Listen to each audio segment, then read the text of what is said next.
That meant don't ask for no more. That meant don't ask for any more.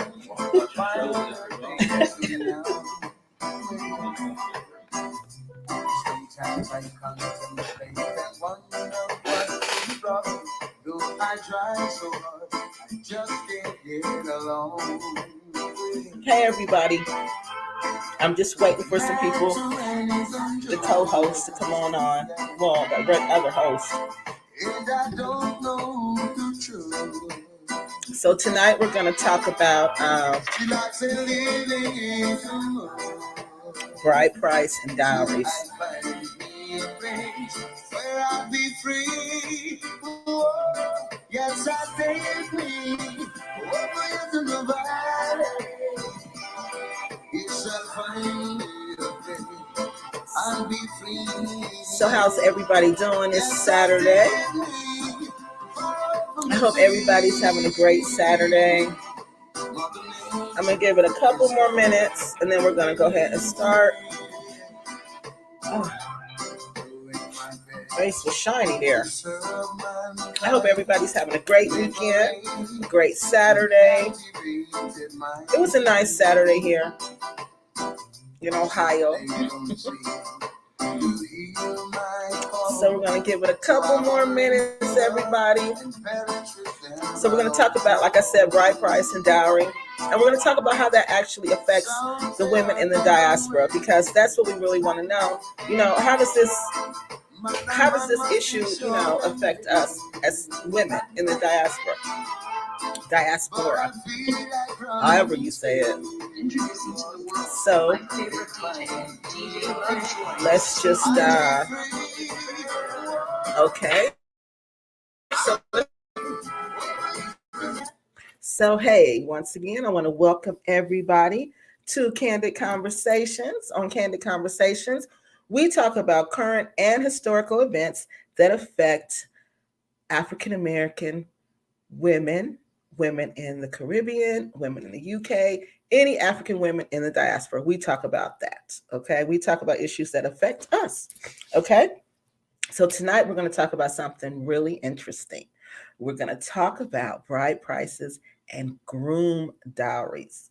That was something really interesting to research because we didn't know too much about that. I had never even heard of that until, doing some research for this topic. And then we came up with that. We came up with some really interesting information. So, okay, as I was saying, Candid Conversations is hosted by 3 people, myself, Sierra, and Georgie. Okay, that's who the other people we're waiting on. And what we do, again, we talk about issues that affect the women in the diaspora. Let me see, what else do we want to go over real quick before they get here? Okay, now, before we begin our topic, we always start with a question and answer. Okay, and these question and answers come from the comment section of my YouTube channel, Kiki Loves Nigeria. So if you have any questions, or if you have, something you want to ask and you want me to explain about your immigration paperwork, just please go ahead and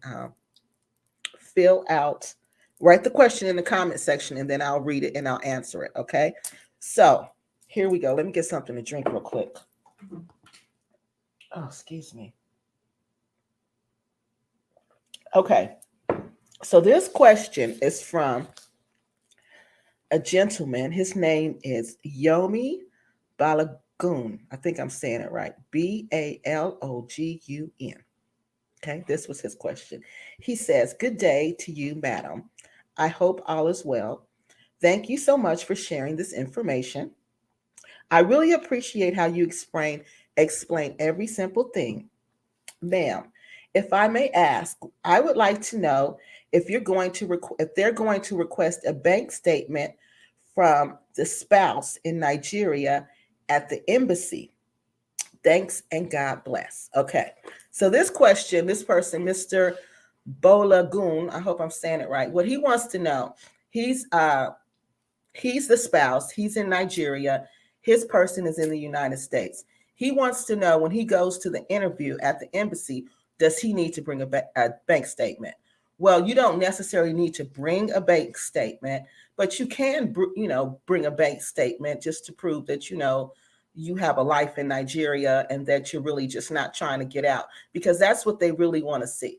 They really want to know if this marriage is real, or are you just trying to get out of Nigeria? Because a lot of people are just trying to get out at this point, and they know that. So they're on the lookout for that. So a bank statement would not hurt, but is it required? Is it one of the required documents? No, it is not. But now your spouse in the United States, on the other hand, she will have to fill out what is called a financial affidavit of support. And what this statement is, this is where she proves that she can financially support you when you come to the United States, because you can't be what the United States considers a public charge. Now, what a public charge is someone who's on public assistance, okay? So public assistance is like state medical, it's like the SNAP program. I don't know if you've ever heard that. You might have heard people call it food stamps or EBT card. If you've heard any of that, that's all public assistance. Public housing, where the housing is based on your rent, and I'm sorry, when your rent is based on your income. Those federally funded programs, those are like public assistance programs. So you can't come, they want to make sure you don't come here and become a public charge. Okay. So that's why your person has to show them that they make enough money that you will not be what they consider a public charge, which is somebody who, like I stated earlier, who's on public assistance. Okay. And the way they determine this now is based on her income and the number of dependents that your person has. Okay. So if your person has one dependent, I think the amount that I last saw was like $22,000 a year. So that your person would have to make $22,000 a year to qualify for you to come here. Okay. But say your person doesn't make that much. Say, because of COVID or because of some other reason that they've, lost their job, they've been laid off or something, something happened. Okay. Well, this is what you do. You go ahead and you ask your person to see if they can find a family member or a friend to be a co-sponsor. What a co-sponsor is, that's somebody who just fills out the form and just say they'll be a co-sponsor. So they're just kind of reinforcing that this person will not be a public charge. If something happens, I'll help out. But usually nothing happens and you have to help out like that. It's not somebody's going to come knock on your door and say, okay, you got to pay this or something like that. No. So, people get kind of nervous about filling those type of forms out, but you can explain to them exactly what it is. It's just something to say, I'm not going to let this person basically be homeless. Okay. So that's what you can do if you don't make enough money. If your person doesn't make enough money, then you can have a co-sponsor to help you financially with the financial affidavit. So again, this is your person, Mr. Bolagoon. This is your person in the United States, your person that's filling out the visa form. Okay. That's the person who needs to do the financial affidavit of support. You don't do any of that. Your person does all of that. Okay. So let me see. If you have any more questions, please email me or let me see. You can email me. You can go back in the comment section. You can just, whatever you want to do is, it's just fine with me. Okay. It's just really fine with me. Okay. So just let me know if you got any more questions, Georgie. I'm going to go ahead and add you because I don't know where you are in your paperwork section process. So I want to ask you about this. Did you do the financial affidavit of support yet? So let me try to add this. I'm trying to add Georgie. So, hey, Georgie. Mm-hmm. Hey. How you doing? Hey, everybody. I'm good. I'm good. I had laid my shirt out. I had a few issues just now. I laid my shirt out and my shirt disappeared. Come find out my daughter moved it, so.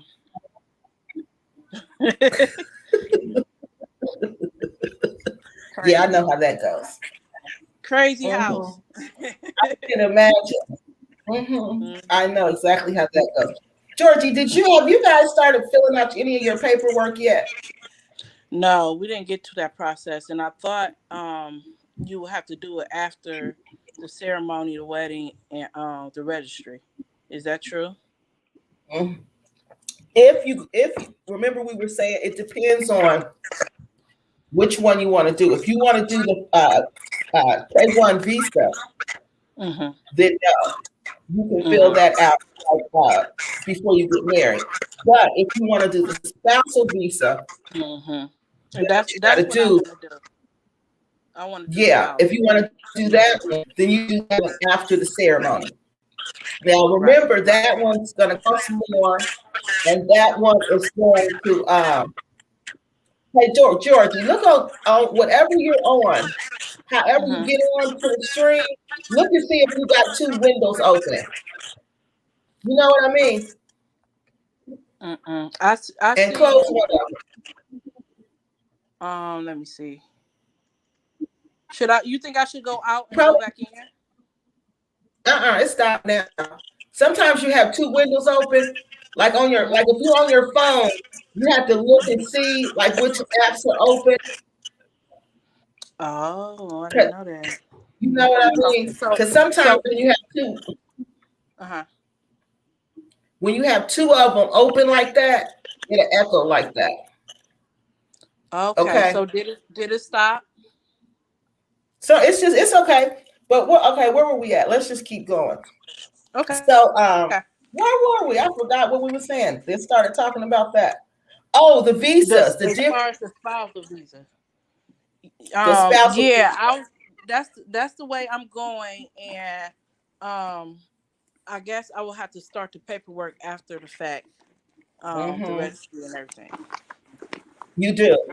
You have to Mm-hmm. wait till you because you need your marriage certificate, and they Mm-hmm. don't want a copy. They want the real thing. The court will not take a copy. They want the stick. That's what. And you know what? You got to make sure. And everybody listening, you got to make sure, like I said in my video, that you go to the federal registry. You can't go to the local because it's easy to get them confused. Okay, because they look Mm-hmm. the same. But Right. I want the Legos. There's only two, Abuja Legos. So that's how. And then make sure it's at Ikoyi Federal Wedding Registry. Okay. So Mr. Yami Balagoon, I hope this answers your question. Anybody out there, if you got any questions, you can drop them in the comment section, and I will answer the questions for you. I also want to tell you guys, in case you want to do your own research or you want more information, you can always go to the U.S. State Department webpage. All the information is there. Any questions? Sometimes it's a little complicated to understand it. Please feel free to ask. Okay, that's what I'm here for, to help you guys out, because I've been through this process and I'm familiar with it. I've been through it a couple times, so I'm quite familiar with it. So I can help you guys out along the way. So just go ahead and write me or email me or comment, whichever one's better for you. So tonight we want to talk about bride prices and grooms. So Georgie, what you know about that? Mm-hmm. No, what you know about that? From what I through my research, for what I understand is they have a ceremony called a traditional wedding, and at the Mm-hmm. traditional wedding, they present the bride price and they present the dowry.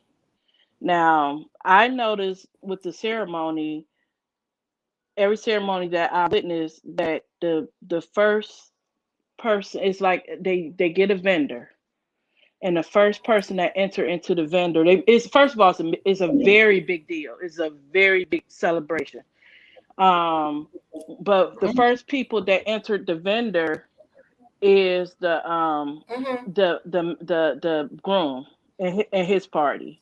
So the groom and their Okay. party go through different rituals as far as a prayer about some. I don't really understand it. I would like for people to go research it for themselves, but somehow they kind of like bow down and do like a prayer over the groom, and then they that's when around that time after that, that's when the groom present whatever they have for the bride, as far as Mm-hmm.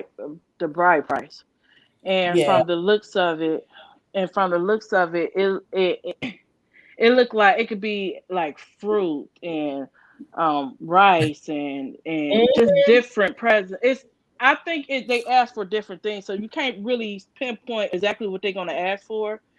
So Right. it's according to the elders of what they feel like. Oh, this is will be a good price, and we're going to give them the list. So it's a list of things that he would have to get, including money, and that's how it goes. And then as far as the diary, I said honestly, I still don't get a clear understanding of the diary. I could just tell you that you, I could just tell you, um, as far as my dude and his family and what they do, Mm-hmm. but how they do it as far as the women, the diary is usually anywhere between 4 or 5 thousand narrows, Mm-hmm. and that is split between like all the elders.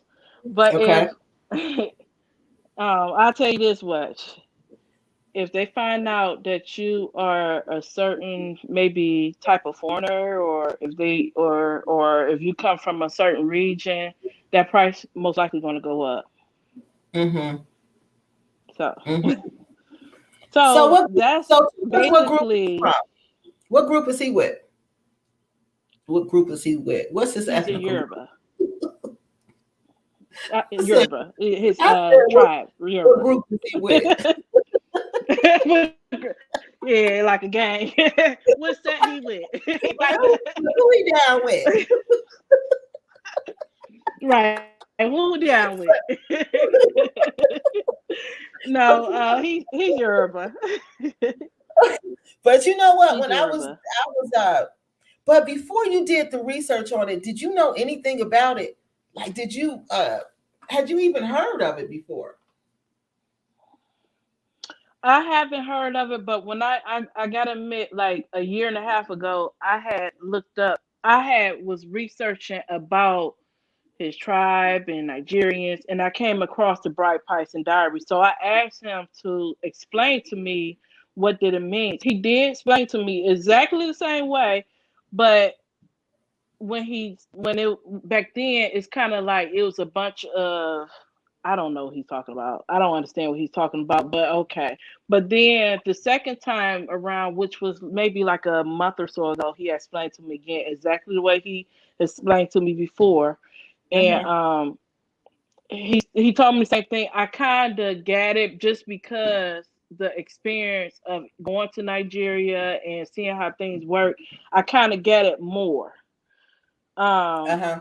but at the same time, by me being from the U.S. and being an American, I really don't.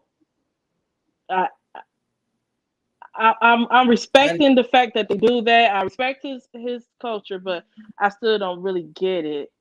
What would be the point? But I mm-hmm. get that's their traditions. Those are their traditions, and they have their reasons for doing their traditions, and I just respect that much about it. Yeah.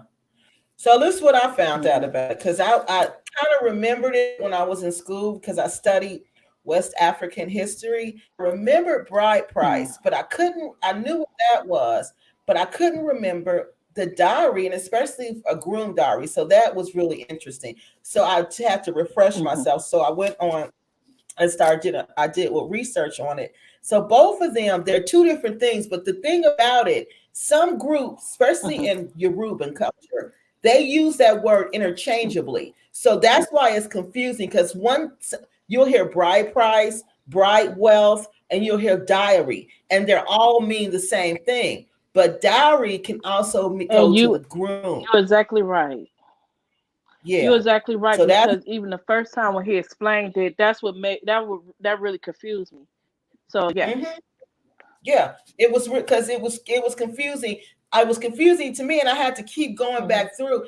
And I was like, okay, so this is a cultural thing. So the word use changes from culture to culture. So you got to really pay attention to what culture is writing this and who they're talking about, because it's going to change. So be Right. okay. First, that Right. word can be used interchangeably. So in some groups, you'll hear them say dowry, but they're not talking about a groom dowry. That's why we put groom dowry on here, because we want you to know there's a difference between dowry and groom dowry. Okay. So what they are, these are payments. Okay. Right. So basically, they're payments to your person you're going to marry. There are payments to the spouse, and there's payments to Right. the bride, but they're not going to that person, they're going to the family, and it goes going to the extended family. Okay. So it's really like payments to them, like it's benefits for them, because the bride and her husband, they don't get any of the money. They don't get any of the money. They don't get any of the gifts. They don't get that. They get that, all that goes to them. So after that, okay, then this is how they said they determine um, what the bride price is. Okay, this is what they go through. They said it's paid by the groom, okay, and it's paid to the bride's family, and it symbolizes her worth in the community. So that's why it's important, because it's like tells the community, this is what my daughter is worth. This is her worth, this is her value. It's like an outward sign of her value, okay? And it provides like compensation to her family. Because you got to remember, in Africa, everybody contributes to the family. So if one person leaves, that's one labor person down, that's some income gone, that's a resource gone. So they want to be compensated for that resource. So that's how they look at that. So the bride price and the groom diary does that. It compensates the family for their loss of this human resource that is not going to be there anymore. Okay. And it's paid in one sum. But if you don't have enough money and you can't pay it all at one time, you can set up payment arrangements. I thought that was nice, because some people can't afford it all. So they do payment arrangements. But they really don't want, they kind of look Right. they don't want you to do that. They really want you to pay this money right up front. Okay, now this was Right. interesting, because the bride price, okay, is paid by the groom to remember to the bride's family, okay?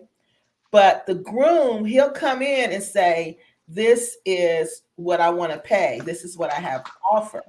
But then this is when you would think that the bride would say, well, no, I want this or I want that. But no, this is when the family members will come in, and that's when the family members will start saying, this is what they want, and blah, blah, blah. They start negotiating, and that's when it's like really a struggle begin, because they start demanding things. Because again, this bride price is going to show their daughter's value in the community, and they don't want to, people saying, well, dang, they didn't get nothing for her. They didn't get no cattle, they didn't get no Right. grain, they didn't get no vegetables, nothing. Right. That's Right. like embarrassing. Right. So that's why they going back and Right. forth. They battling at Okay. this point, because Yeah. it's like a status. Yeah. Because what I, from my understanding, with my fiance, he was saying that it's a meeting. It's like a Mm-hmm. meeting with all the elders, and they actually Mm-hmm. negotiating. I guess your worth. Yeah. They negotiate. That's crazy. It's like a negotiation, and they go back and forth, and everybody wants something, and everybody's something is wanting to be met, and that's why they just be so into it, going Yep. back and forth, back and forth. So this Right. Right. you and then the thing about it, say they negotiate the price so high, because they want everybody to get to benefit from it, that you can't afford to pay it. So you just can't get married. If Right. that's what happens, and your groom can't afford the bride price, then you are not allowed to get married. It's just the bets is off. Okay. It's over until he can afford to Right. make that Right. price. So when I was doing the research, they said, but this was really interesting because I thought it had to do with the religion, like Judaism, Islam, and Christianity. Remember, we were talking about that, but I found that it dated back way before that. It started way before that. So it was really like a way to establish wealth, like for you to start off, the couple to start off with something so they wouldn't struggle. That's what it was really for. That was the intention of it. And then I was thinking about that because, like, when my grandmother, when I first moved out, I remember my grandmother gave me like some furniture. She gave me some pots. She gave me a skillet. She gave me some knives. She gave me like some dishes. She gave me everything I needed to start like my home with. And from what I was Right. reading, that's what the intention was. It was to help you start your home because the things that they were giving were like nice pots, cutlery sets. It was things you need to set up family, to start a family without having to go in Right. debt, because when you first start out, you got to go buy all this stuff. This was a way that they didn't have to buy stuff. But somehow it got flipped Right. around and Right. it just came about. So now we're going to talk about the dowry. This one is really interesting. Okay. Again, this one was really supposed to go to the woman. Okay. So he was supposed to give this money to, no, the family. Well, your family. Okay. So we're going to pretend it was you. So your family is supposed to give this money to you when you get married to your fiance. And you're supposed to take this money and you're supposed to start your household with it, like we just talked about. You're supposed to get everything you need for your Right. household with it. Okay. And you're supposed to keep some of this money. So in case Right. hard times come, you'll have money. It's just a way for you to start off on your feet. So you just not they throwing you out there to the wolves and just saying, okay, go. So that's what it was intentionally Right. started for. That was prior to the 20th century. Okay. But of course, the 20th century came, everything changed. So now everything has changed. Now it's become more about the money. Okay.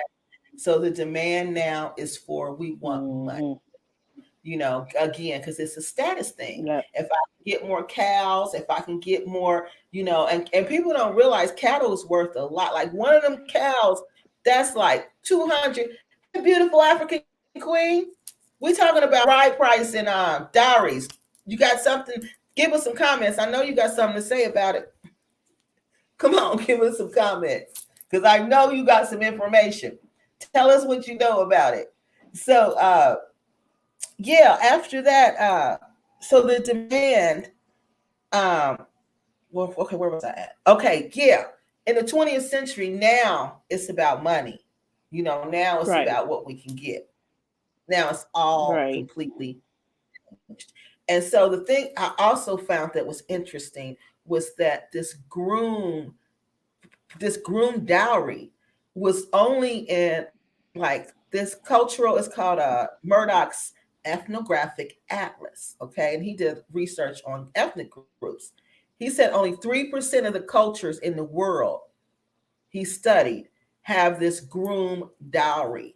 And your fiance's ethnic group is one of them. I thought that was just really fascinating because I couldn't believe that it was just a small portion of people who practice that. So he said, but most of them practice, the bride dowry. And when you were saying that because I thought it was just like when I first heard bride price, I thought bride price was just money. That's all it was. But no, it was just like you said. They said it could be livestock, it could be like goods, like stuff for your home, and it can be money. And and it goes to the groom and the groom's family and the uncles and aunts and everybody. Now this is the dowry. Okay, so that's the dowry. And this is what else I thought I would just throw in. Interesting, guys. I was doing research in this dowry and bride price. All of a sudden, they just say that, oh, it's acceptable for European to commit adultery. And like, what? Where did that come from? So they just like threw that in out of nowhere. I'm like, what? But yeah, so in this culture, it's acceptable for the married men to commit adultery, but it is not, but it's forbidden. The women are not allowed to do it, but the men are allowed to do it. So that's interesting. I thought that was interesting. So, ask your fiance about that. See what he got to say I'm about asking that. about it, but But, I'm a comment on it. but you I know, have, I have a, well, personally, I feel like this. Um, in their culture, uh, they are taught to be submissive, and it don't matter what is going on, but they are groomed and taught from birth to be submissive. Now, mhm, by me coming from my culture, we're not taught really submissive. I mean, Christians, yeah, they taught you're taught to be submissive, but it's to a certain extent. Me mhm, personally, I got my hard nose. I have a no tolerance policy. So if you so choose, whether you're African American, Indian, or whatever you choose to be for that day, I have no mhm. tolerance for adultery. And if you wanna end a relationship, that's a quick way to end a relationship because I have no tolerance for it. But I feel like it's according to how they raise. It's according to how they raise. They condition. Mhm. They are conditioned. Okay, if this guy, like we was talking about before, if this guy is wealthy and he came and he paid for the bride price, he so I hate to say it, but maybe he own you now, and if he happened to step out or whatever, you deal with it. You deal with it Mhm. because this is your life now. This is your security. So what you gonna do after this or whatever? We don't believe in divorce, so you deal with it. So Mhm. that's my opinion. Don't, I hope nobody really come after me or whatever if my opinion is wrong to them. But yeah, that's what I think. That's what I think. But when my ex that was from Nigeria, remember I had a Nigerian ex, everybody, and he told me this though. He told me that it is expected of you to cheat on your wife once you get married, because once you get married, that Hmm, promotes you to a different status, and all these women become interested in you, more interested in you because you're married, and so it's expected that you cheat. Adultery is expected, and that's what he told me, and I believe it because when I was in Nigeria, I could I not believe it believe too. the people who cheated on their wives. It was crazy. One time, Georgie, I kid you not, I Hmm. was standing at bed and breakfast. It was this man there. He was there with two women, not one woman, two women, girl. Okay. Right. He would go in the highway and call his wife, tell his wife he was at a business meeting. He would tell her, "Oh, honey, I'm still at the business meeting. We ran over. We're gonna be over for a couple days. But I love you and I'll be home soon." He was in there with two prostitutes. Two prostitutes was there the whole weekend with them. I couldn't believe it. And that wasn't the only one I saw like that. When I would go to the bar next, I think the place where I was staying actually was a place where businessmen bring their girlfriends and cheat. I really do. Now that I'm looking back and know what I know, I'm serious and know what I know now. This was not no I regular. believe you. Because why would I keep seeing that? Girl, it was like the norm. Then I would go to the Right. bar, and in the bar, and girl, you wouldn't see them with one woman. They couldn't be with one woman. They had to be with two, three women. And I'm like, why? And I would ask him why, because I want to know. So he would tell me. Again, Hmm. that means I have money. That means I have wealth because I got three women out with me tonight. So I am, that lets everybody know that Right. I am in everything.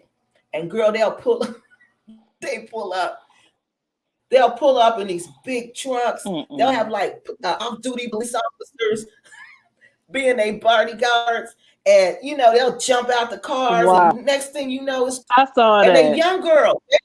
Girls, I'm telling you, and they're not grown women. I saw it. They're young girls. They're young girls. I'm like, Dad, you a grown man, and you running around here with these little girls. It was crazy. And then that's when I was asking him, what is going on? And that's what he told me, it's a status thing. And he said, the more you have, the more wealth you have. The people who see know this man is a man of great wealth. This man is he has status, he has money, he has everything. Yeah. So yeah, I seen it with my own eyes. And I'm telling you, where I was staying at, I just think that was a place for them. So go ahead, Georgie. I was going to say, I feel like this is kind of confused. I was going to say this. It's kind of confusing because, in Nigerian culture, pride on the fact that we're not like U.S. culture. We have morals, we have standards, we have the fear of God, and we don't conduct ourselves in this way and that way. And y'all, U.S. people do this and do that. But what do you call acts like that? What do you call that? What can you say about that? How could I'm not bashing that. I love the culture. I'm not bashing the culture, and I'm not bashing nobody in their culture.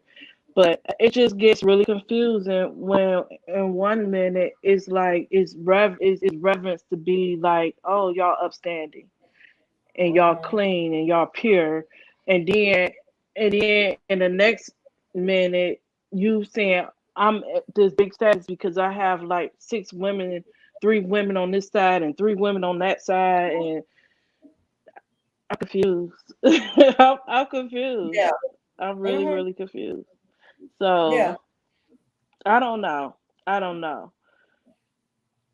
think they're confused. I think from what I saw, they're confused because that culture is very religious. On top of all that, they go to church girl, I was the only person in Lagos. I believe I was the only person in that whole place that didn't go to church on Sunday because it would be empty.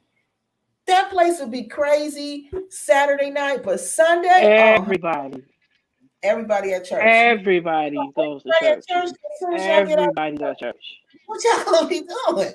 It's just it's the hypocrisy and everything. Everybody. And everybody. It's the hypocrisy in everybody, and that's why each culture, you got to stand back and look at that culture and say, can I deal with this? Is this something that I can truly deal with? And I could not deal with an adulterous man. I'm gonna tell you right. I couldn't, y'all. That's why I'm tell you right now, marriage, because I couldn't deal with that. I personally have not seen any signs of it. I'm not saying anybody's capable of anything, whoever. But that's a hard no. That's a hard no, and no. And then they act like we supposed like that's some normalcy. You supposed to just. I can't deal with adult. I can deal with a lot of stuff. We can be poor together. We can struggle together. We can, but you can't hit me now. But we can argue. We can have disagreements. But I can't deal with no man who gonna disrespect me to the point where he gonna lay down and have sex with another woman and then come back to me and think he gonna have sex with me too. Yeah. How you gonna do that to me? How you gonna do that to yourself? Right. So no, right. I can't deal. I can't deal with that. Right. You're not respecting yourself. You're definitely not respecting me. And then like where my girl Sarah at? Because she breaks it down as far as the pH, the pH violence and swapping juices and the spiritual soul ties, all Yes, that. It's just all of that. nasty. It's nasty. How you feel like Yes. that's okay? How do you feel like And okay? that's And what, then you that's claim to what be a man of God. hey, Deborah Price, I'm thank sorry. you for joining us. No, I just want to say hi. She's from Dallas, Texas. Hey, we just talking about bride prices Okay. and Hey, dowries. Deborah. We're talking about how it's expected in Nigeria and Oh, oh. European Okay. that married men commit adultery. So that's what we're talking about right now. And beautiful African queen, she says that's crazy, and she says she couldn't deal with it either. No, I can't deal with it. I couldn't. I couldn't. I'm sorry, y'all. I could deal with a whole bunch of stuff. But that adultery and then expecting me to deal with it like it's the norm, maybe in your culture, but not in my culture, it's not the norm. It is Mm-hmm. not the Mm-hmm. norm. It is abnormal for you to do that and to do it It's repeatedly. yes, It's yes, like a serial adulteress, yes. y'all. It wasn't just one time, it was many, many, many, many, many times. Okay. And by the time I found out, it was just ridiculous. It was so many women, it was ridiculous. And then by that time, I felt just so disrespected. I couldn't even deal with it anymore. I wasn't going to. So that you got to really understand people's culture and the role that it played because he seriously believed because that's a status thing. I'm married now. I'm in America. On top of that, I can just cheat and do whatever I want to do. I can get well. They don't look at it as cheating. Again, it's a status thing for them to do. So, yeah, think about that because that was just something. That was just a no go. I just shouldn't deal with that either. I'm not gonna deal with that. That's just ridiculous to deal with.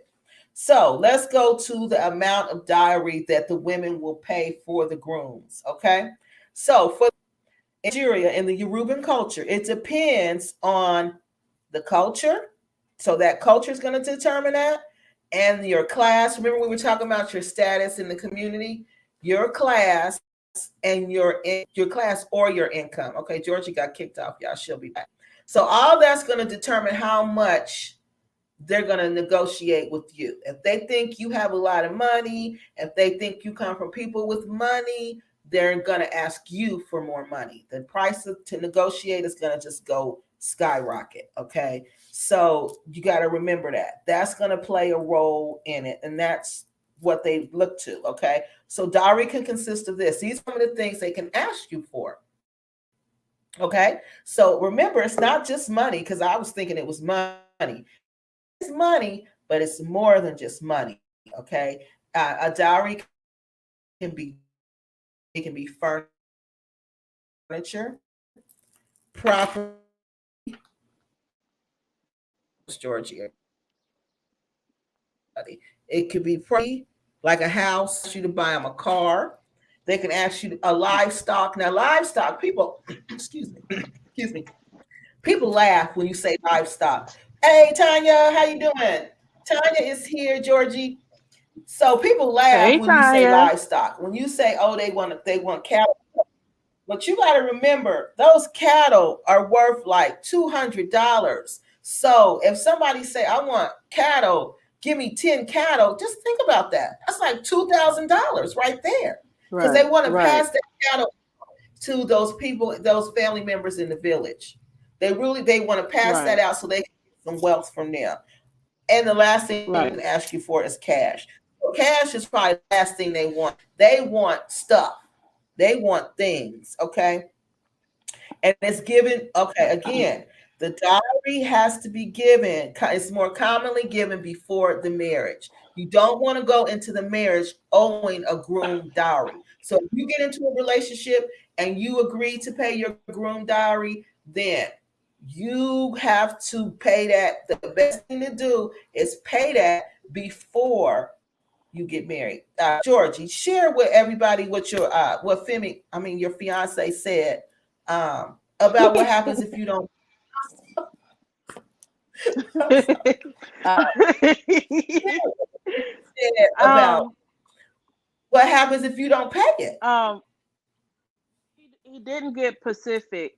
He did not get Pacific about what exactly is going to happen. He just said that it would be very bad because in our situation, just because he respects me and respect the fact that I don't understand about that, he's going to choose to put up whatever he needs to put up in order to Mhm. fulfill that. But he said it has to be fulfilled or it's going to be bad. It's going to be bad So he's gonna pay for himself. you said what? So he's gonna just pay It's himself. because So it's he respects the fact that I don't understand. I mean, hmm I'm trying to understand, but it's not my culture. So he respecting the fact that that I just don't. I don't know. I don't know. so But he's he gonna can't. pay it. So He's gonna this pay it. this is the thing that's interesting about that. Instead of him telling them, "No, I'm not giving you nothing," he's gonna pay it. So that means that's It's serious. That because means that's a it's problem if very you don't pay. serious. No, it's very serious. It's very important, and is to be expected. I mean, it's to be respected. It's to be respected. That's why I say I do respect it. That is their culture. hmm They take it very serious. So hmm I do agree with the fact that okay, if he chooses to take over and do this, let him take over and do this because I don't. Even though I don't understand, he didn't get specific on what would happen, Uh-huh. but it's serious. It's serious, and it'll bring problems. I mean, it could be. I'm guessing it could bring problems to his family. His family as his parents and his brothers and sisters. I don't know. I don't know. I'm guessing, but yeah, it's serious. What I saw when I was doing the research is that a lot of the women Mhm. were getting beat up. If the money wasn't paid, then the man would be like beating on her, like treating her like trash because he felt like, you owe my family. You told my family you was gonna give them this money. You played my family, so then he just be beating on her, disrespecting her, and all of that. So that's You why a lot you of know couples, I looked at what I really went deep into is the one for Indian. I mean from India. mm-hmm, They it's been many of people that had got murdered. They got murdered behind the dowry.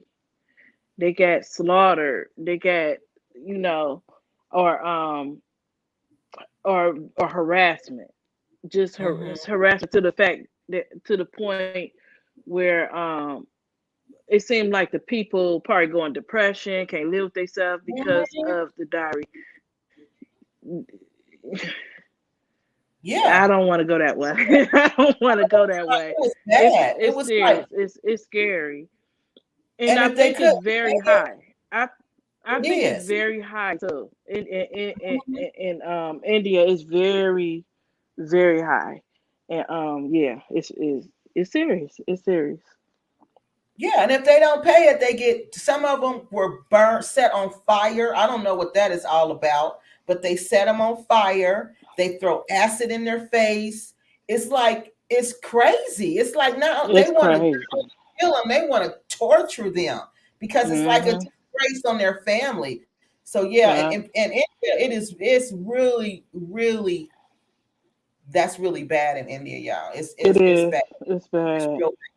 And it's sad, right? It's bad and it's sad because Mhm. everybody wants their daughter to get married, but everybody Mhm. can't afford it. So they'll go into Mhm. some like payment arrangement plan that they know they can't keep, so they're going to charge them more, because it's a payment arrangement plan, and then you Mhm. default on that, and then it's your poor daughter in this house just basically a slave to these people because you Yep. can't pay. Yeah, that happens a lot. So Deborah says, did they say how much it was? Well, when I was doing research, it said the average price was 5,000 naira for the bride Mhm. price. It wasn't Mhm. that much because 5,000 naira isn't really a lot of money at all, not in dollars. But Mhm. remember, Deborah, I just realized I'm thinking with my American dollar mind, so, Mhm. in Right. dollars, Right. Right. Right. Right. but I'm sure if Right. you're in Nigeria, and what if you don't have a good job? What if you're in the village? What if you grow Right. crops? What if you don't have that Right. much money? That's a So lot. And 5,000 naira is a when lot you in that of money to some. situation. Mhm. Yes. And I just thought Mhm. about that. To me, I'm like, when I saw that, I was like, oh, that ain't nothing. But yeah, it is something if you don't have money like that. If you just the Right. average working Nigerian there, 5,000 naira is a lot. Okay, Deborah Right. said, do you think he may have been promised to another woman so you responsible for his diary? You know what? Sometimes I think they do that. She want to know, like, remember I told you about the dude from Mali and how he was promised to his cousin, and they got mad because he he was with me, and they would not, honey, they was not satisfied until they ended that relationship, okay? Because he was supposed to marry his cousin. And you're right, Deborah. Now that I'm thinking about it, maybe that's what it was, because when I came in the scene, they lost out on money because we didn't pay a dowry. And you know what? That's probably why they liked me. That's probably why they just like didn't vibe with me, because Mhm. there was no dowry paid. There was, well, you know what? I take that back. These people were not, they don't do dowries.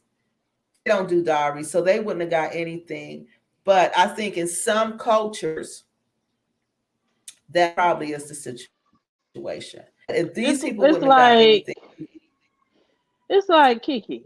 Why did right? they want this man to be with their cousin, his cousin so bad? Like, why did they want him to be with his Oh, cousin so I bad? couldn't I don't believe get it, it. because that's what they do. It's like a cultural thing.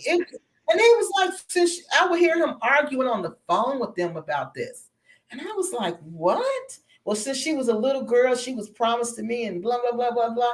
And he was like, he wasn't trying to keep up with tradition, but the family Mm-mm. wanted him, and he was the oldest son, and he was obligated to do this. So it took them a Mm-mm. long time, y'all, to break us down and break us up, but they did it. But I don't know if he went back and married the That's cousin or crazy. not, girl. But it was crazy. It was nuts. It was nuts. And for you to tell me they want me to marry my cousin, and I'm on the floor laughing, y'all. I'm rolling because I'm thinking this is a joke. I'm thinking this is Right. I'm thinking playing. I'm like, he's Oh my silly. God. But no, it was for real. It was for real. And they kept on. It took them a long time to break us up. But they did. And now Wow. guess what? He with a girl. He with an African girl, young girl. And I don't know if it's cousin or not. But who knows? I didn't want to ask. Is that your cousin? But he just like, That's no. crazy.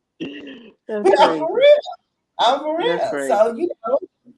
maybe in that situation, I don't know. It seemed like, just from the research I was doing, these marriages be like about money and power. That's all I kept that's all that kept coming to my head. These are not marriages. These are not for love.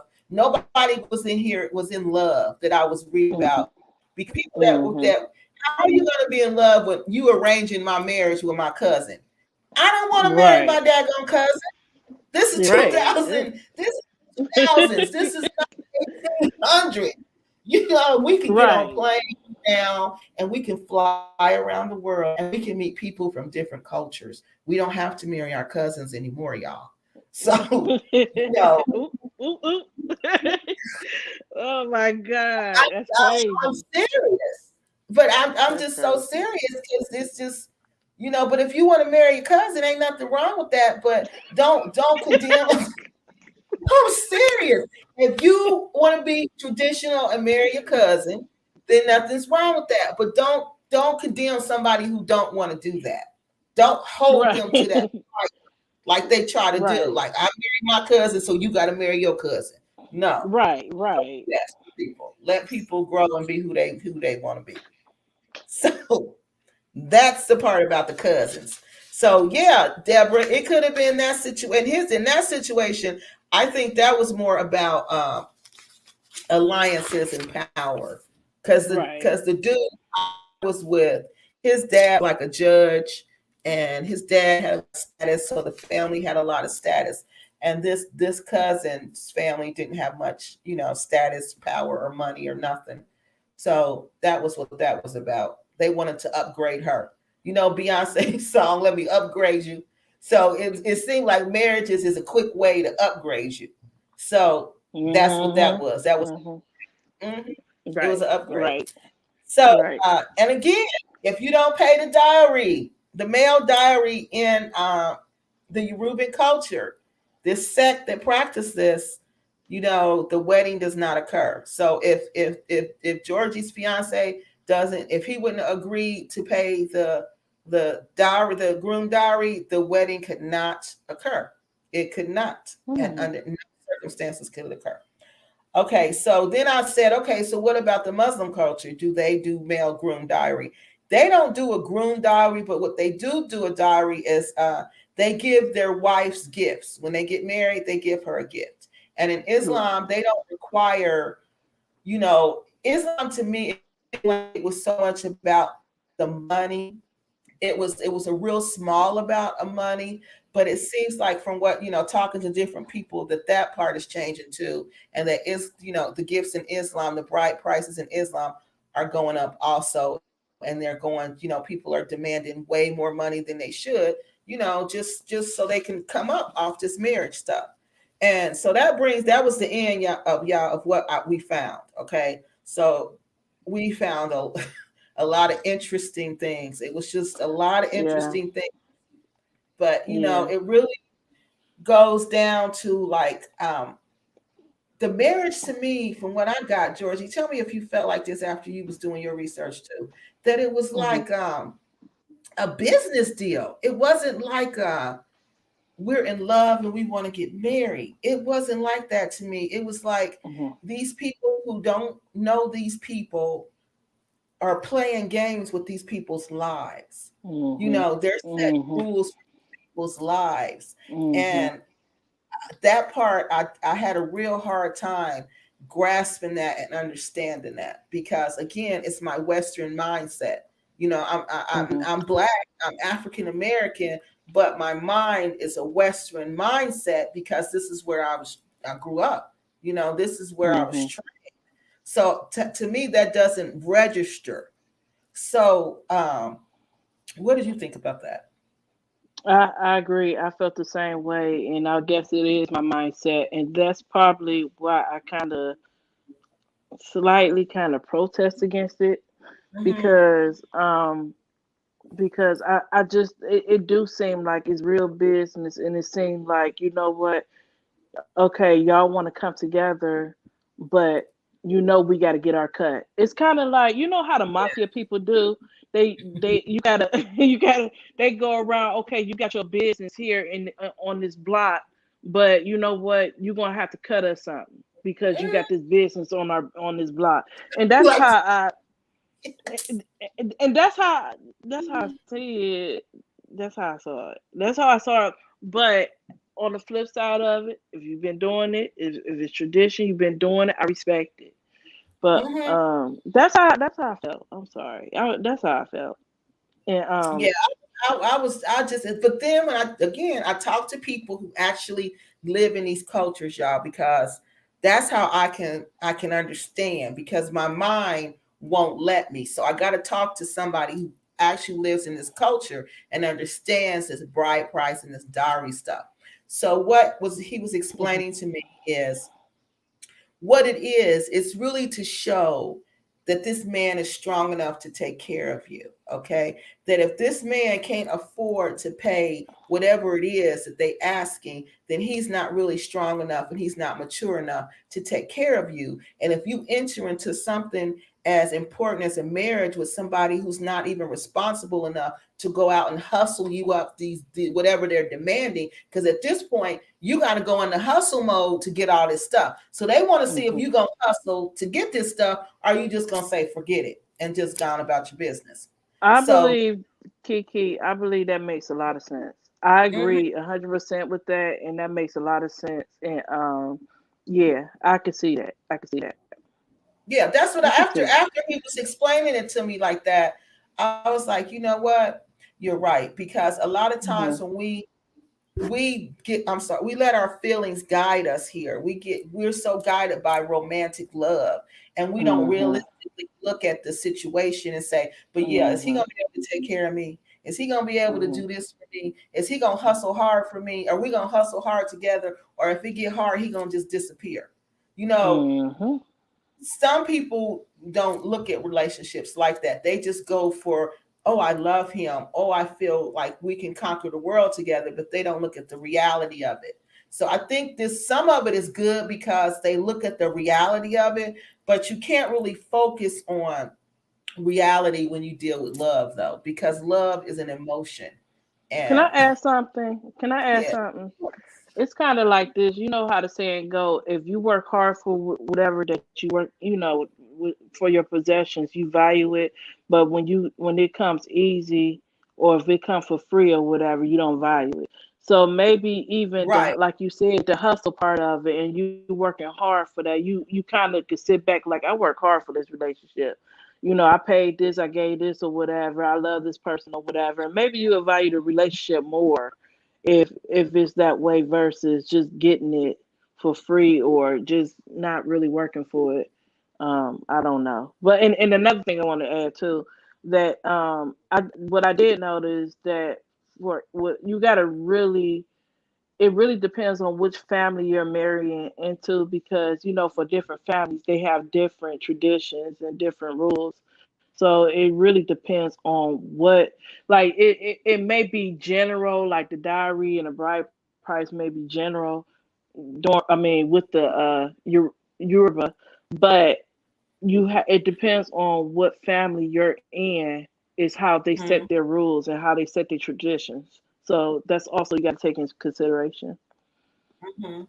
And there was something else I had saw, which was called the Igbo people had it, and it was a Hmm. list, and it was a list of gifts and Yep. stuff and everything you Yep. buy, and it was crazy. It was Yep. crazy, and Yep. I was like, oh my god, this would just make me not say. I would just say, forget it. I don't even want to get married. After They seeing do it that, I big. wouldn't. Yeah. Yeah, They do it I wouldn't very even. big. And weddings are beautiful because I got to see some weddings when I was researching. Hmm. Excuse me, They the are weddings. Oh my God, they were elaborate. mind blowing. I was just Yes. sitting there thinking about how much money this costs. Because remember, not only are they both of them done gave up, both families have gave up chunks of money. Okay, Right. now Right. we got to have this, and if they're Christian, they're going to have an engagement party. Then they're going to have a Hmm. wedding. They're going to have a court wedding. They're going to have a traditional wedding. Marriage weddings in Nigeria, that can be really expensive if you just get off into this marriage dreamland, and it will just it'll take it. Oh wow, it'll just suck you dry. And now I can Now, just see that happen to so many people. my we were just discussing this last night. Me and my fiance. Because I was telling him, I'm doing my research. I'm getting information from him, but I also still want to go out the box of Right, just his word.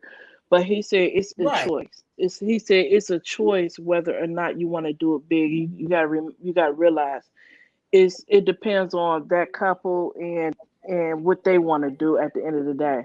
So right. he said you Hmm. don't have to go. He said a lot of people just into that. They just want that and they into that. That's their personal choice. But he Yes, said, yes. it is a choice whether or not you want to just be elaborate or whether you just want to be simple. You just want to get to the point. Okay, traditionally the stuff needed, the bride price and the dowry need to be paid, or the groom price, but you could Hmm. just get it, you could just do it real simple, get it over and done with. And he said that could start at earliest part 6, 7 o'clock in the morning. Then you go to church, Hmm. and then you have your after intimate. It could be small and intimate. Your after ceremony, or the after what you call that? What do you call that? The party afterward. After, I cannot think, girl. The The reception. party, the reception. You Yeah, could the do it reception. very small. So it's Yeah. according to, if you going big like that, that's because personally that's what that person want to do. It don't have to be that elaborate. Exactly. Mm-hmm. It doesn't. It doesn't. Mm-hmm. So y'all, don't let Mm-hmm. nobody make you think that you have to. It has to be elaborate like that, because my wedding in Nigeria Mm-hmm. was not elaborate like that. We went to Mm-hmm. the Koi registry, and it was Mm-hmm. that is a really nice place to get married, because they might have changed, but they used to have drummers there. Like, it would be traditional drummers who would just make up songs and just like sing your name, like their name, and like singing about you, just praises to you, blessing your wedding, blessing you. It was just really beautiful. People are there, just you don't even know, that are celebrating with you. Everybody is so happy for you. It was just nice. Right. The wedding registry, the core wedding in Lagos was nice. That was a nice place to get married. Now remember, like I Yeah. told you, you're gonna have to pay every step of the way. Every step of the Mm-hmm. way. Yeah, Mm-hmm. Nigerian weddings they do be lit. They be fire. Yeah. And you got to pay from the Mm-hmm. time you hit that gate. You got to pay the gate man. You got to pay every person you go to. You got to pay them some kind of. So the court Yeah. wedding is extremely expensive. So just think how much the traditional wedding is, because we had looked into that, right? Traditional wedding, we was going to have to invite all these people. He was telling me people will show up you don't even know. So you got to have all this food.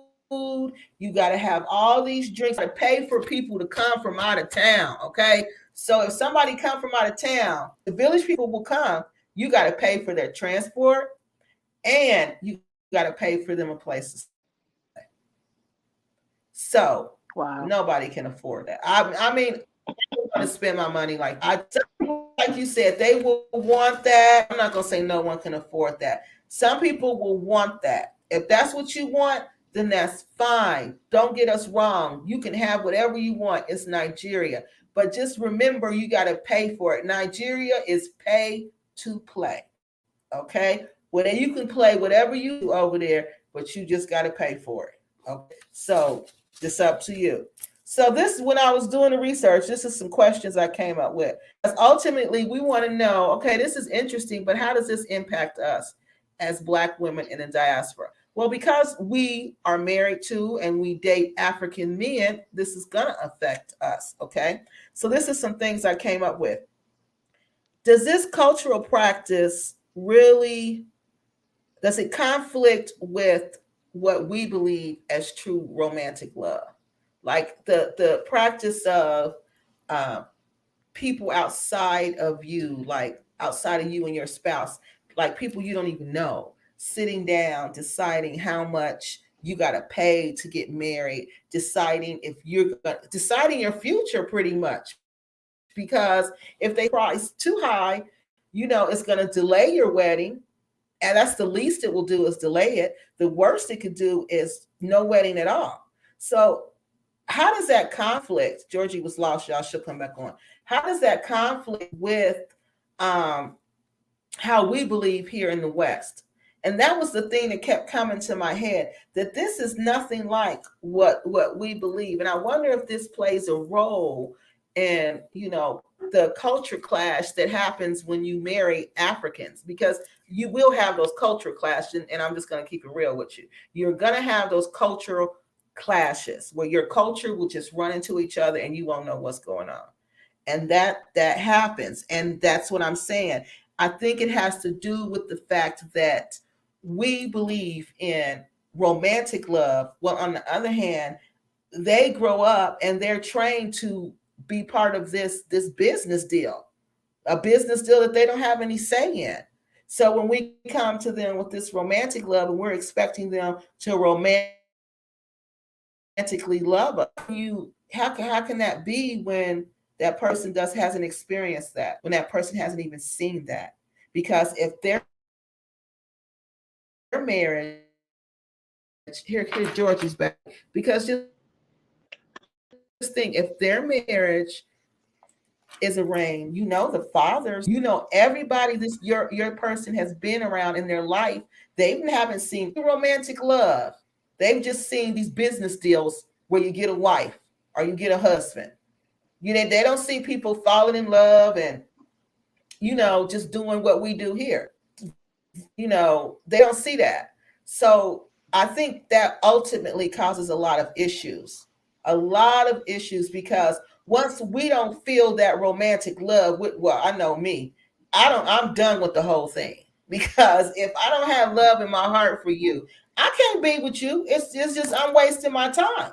I don't care how much money you got. I don't care who you are. If I can't love and cherish you, then there's no reason for me to be with you. And I just rather, take my little pots and pans and go back home and start all over again. And that's how I look at it. I think that for me, that's how the clash occurs. Because they're looking at it like it's this business deal we done went into, and you can't just back like that.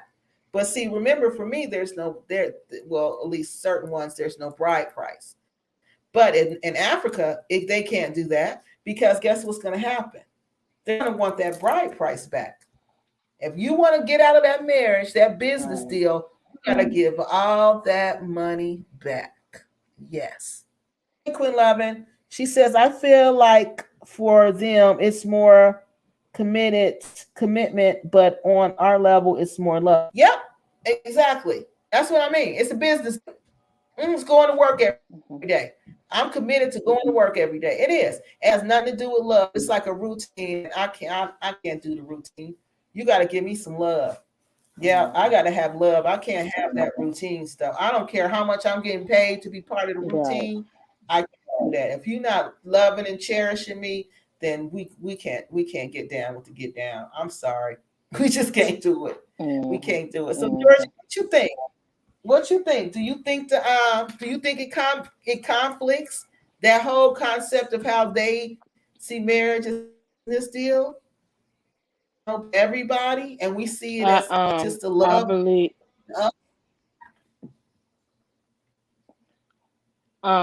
I believe that they are conditioned, they are raised to look at a relationship in a different perspective as we do. I believe I quickly learned that at an earlier when even with my fiance, I quickly learned that. That's why I felt like it was so important for me to take my time and slow things down, because once they know, they know. We already discussed that. Yeah. Once they know, they know. But I slowed it down because I want to make sure that, are you for sure? Do you not only like, oh, it makes sense or whatever, this is what she do, and this is what I do, and we come together and we could do this big bang, bang of a deal, and like a business deal. And guess what? And for real, I'm kind of different, because it makes sense to me. Like, you gotta have a certain amount. I mean, not saying like that. I would rather for you to be on a certain status. Then I bring what I can bring to the table, and we come together and we create this big bang. But like you said, it has to be love. I have to be in love with you, and you have to be in love with me. It can't just be like, okay, it just makes sense as a business deal and a business relationship or whatever, and then we could build on this or whatever. And then after I build on this and I get tired of you or whatever, I'm a deuce and go to the next woman or whatever, and you figure it out. I That's why I'm like, wait a minute, let me make sure, let me slow it down. Let's slow this down, make sure this is what you truly want, because I'm not wasting my time. I don't want to waste my time. And if, I don't want to waste my time. Yeah, because that whole concept of love and commitment is going to bring problems. I'm telling you, because we don't like that. We like to be romanced and loved. We love that. So Deborah says, I have two nieces married two Nigerian brothers from Lagos, Nigeria, and they never heard of GROOM Dowry, but they married in Dallas. Okay, so two things. Not all of the Nigerians practice this. Okay. The only ones who are the Yorubans. And you got to remember, in the Yorubans, all of them are not the same. They're like African Americans. It's a big ethnic group, but inside the ethnic group, they're different ones and they practice different things. So they may not have heard of it because their family does not practice that. If they haven't heard of it, that's because their family. Right. There's a group inside the Yoruban people that actually do this. Okay. And it was difficult to find. We had to look and look, but we found it. We actually found it. And yes, it is inside the Yoruban culture. Okay. And if you go to the Murdoch Ethnographic Atlas and the Britannica Encyclopedia, they'll talk about all that for you. Okay. And let's see. Okay. And then them grew up in Dallas. No, did they grow up in Dallas or did they grow up in Nigeria? See, if they grow up in America, to me, they become more Americans, not real Nigerians. You know, they become like Nigerian Americans, like us African Americans. So that's another reason they may not know. But that they may not know just tells me their parents, they practice that. They don't practice that because they would know about it. So Tanya says, I like family involvement in African marriages because it's deeper than the romance. And I think in diaspora, we see romance business of marriage. You're right. You're absolutely right. You're absolutely right, Tanya. You are so right because I never ever looked at it. Well, I'm sorry. I didn't say it one more time. What is she saying? Okay. I couldn't quite get it. Shoot. On the screen. Hold on. Sorry, y'all. I could have been showing these on the screen. Y'all told me show them, Kiki. Okay. I like the family in African marriages because it's deeper than the romance. And I think in the diaspora, we see romance and not the business of marriage. Interesting. Okay. Because she's right. Yeah. She's right. Because it's deeper than the romance. It is. But this is why I don't like the family involvement, Tanya, because the family are the ones I've been involved with were greedy and it all became about money. And because I was an American, the rules would change for me, you know, and when it came to me, it was strictly about money. It was nothing about anything else other than that. So they didn't care about me and my well-being per se.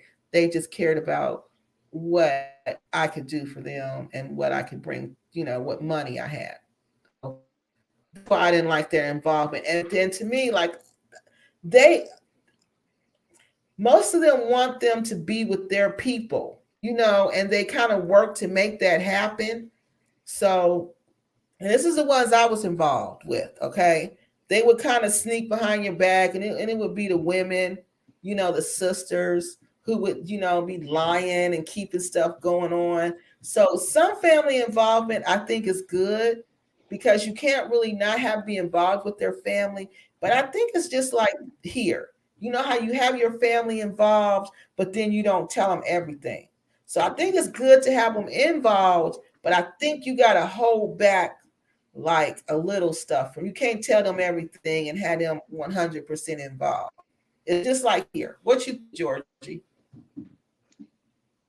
I was going to say, I think it's according to the guy. I think the guy should have a good grip or should have control of the situation, more control of the situation. Because a lot of guys choose to keep you separate from all that extra stuff.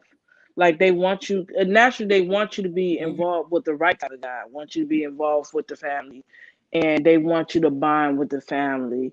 But the guys know, they already know how their family could be and what their family expect, and you know the greediness of it, and a lot of them would guard you from that. They would guard you from that. I mean, I think I want to. I don't know, but I would like to see um a family that most likely like wants to sincerely be involved with you, like, okay, you are an in-law, and I sincerely have love for you, and I sincerely, just bond with you, or just treat you like family. I would love to see that. I don't know, but I'm hoping that some families could be Right. sincere like that. I'm hoping, but I feel like I feel like the guy should guard you from that. He should protect you from that. Yeah. Mm-hmm. But some of them don't. Some of them just, they can't. They're too weak. They can't stand up to their family. And that's another thing, you guys, you got to look for. Some of the African men cannot stand up to their family. Oh, no. No, no. Okay, so let's go back to this. Let me show this one because this one was really important. Quinn Lovin says, 2017 says, I feel like for them it's more commitment, but on our level it's more love. Exactly. That's exactly it.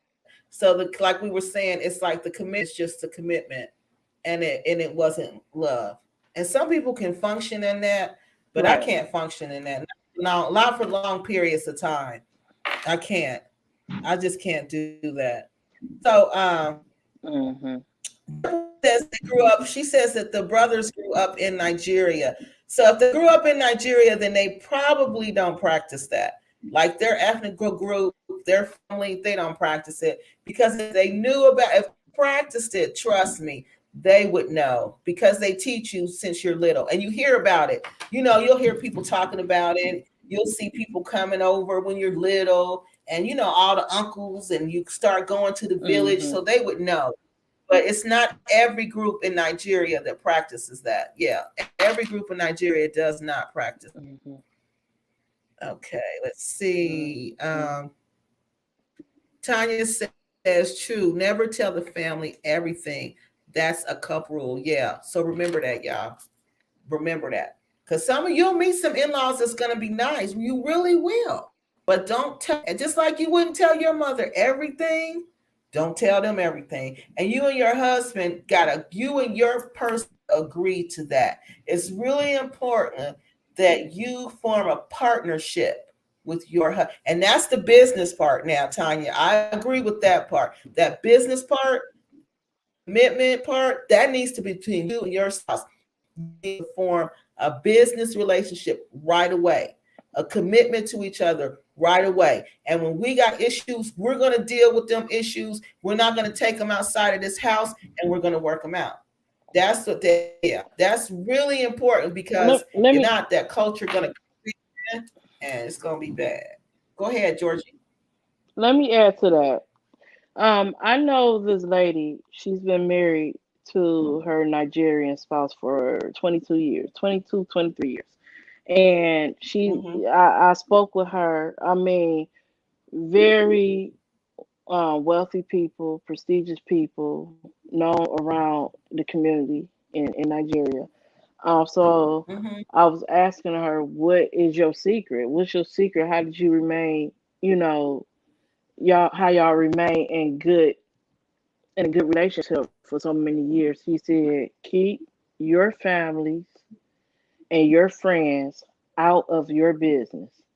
And that's Mm-hmm. it. Keep them out of your Yeah. business because everybody will have an input. His family, your family, they will all have an Yeah. input. And once they have an input, that's Uh-huh. when they all just kind of go all interfere in your relationship. So she said, keep Yeah. everybody out of your business. And then she Mm-hmm. said, too, you must trust. Sometimes it's hard to trust because of the situation. It's a different situation. You having a Right. long distance relationship or whatever. But Right. around that time when it's long distance. But she said, trust. You have to trust your spouse. You have to. And she said those Mm-hmm. two things.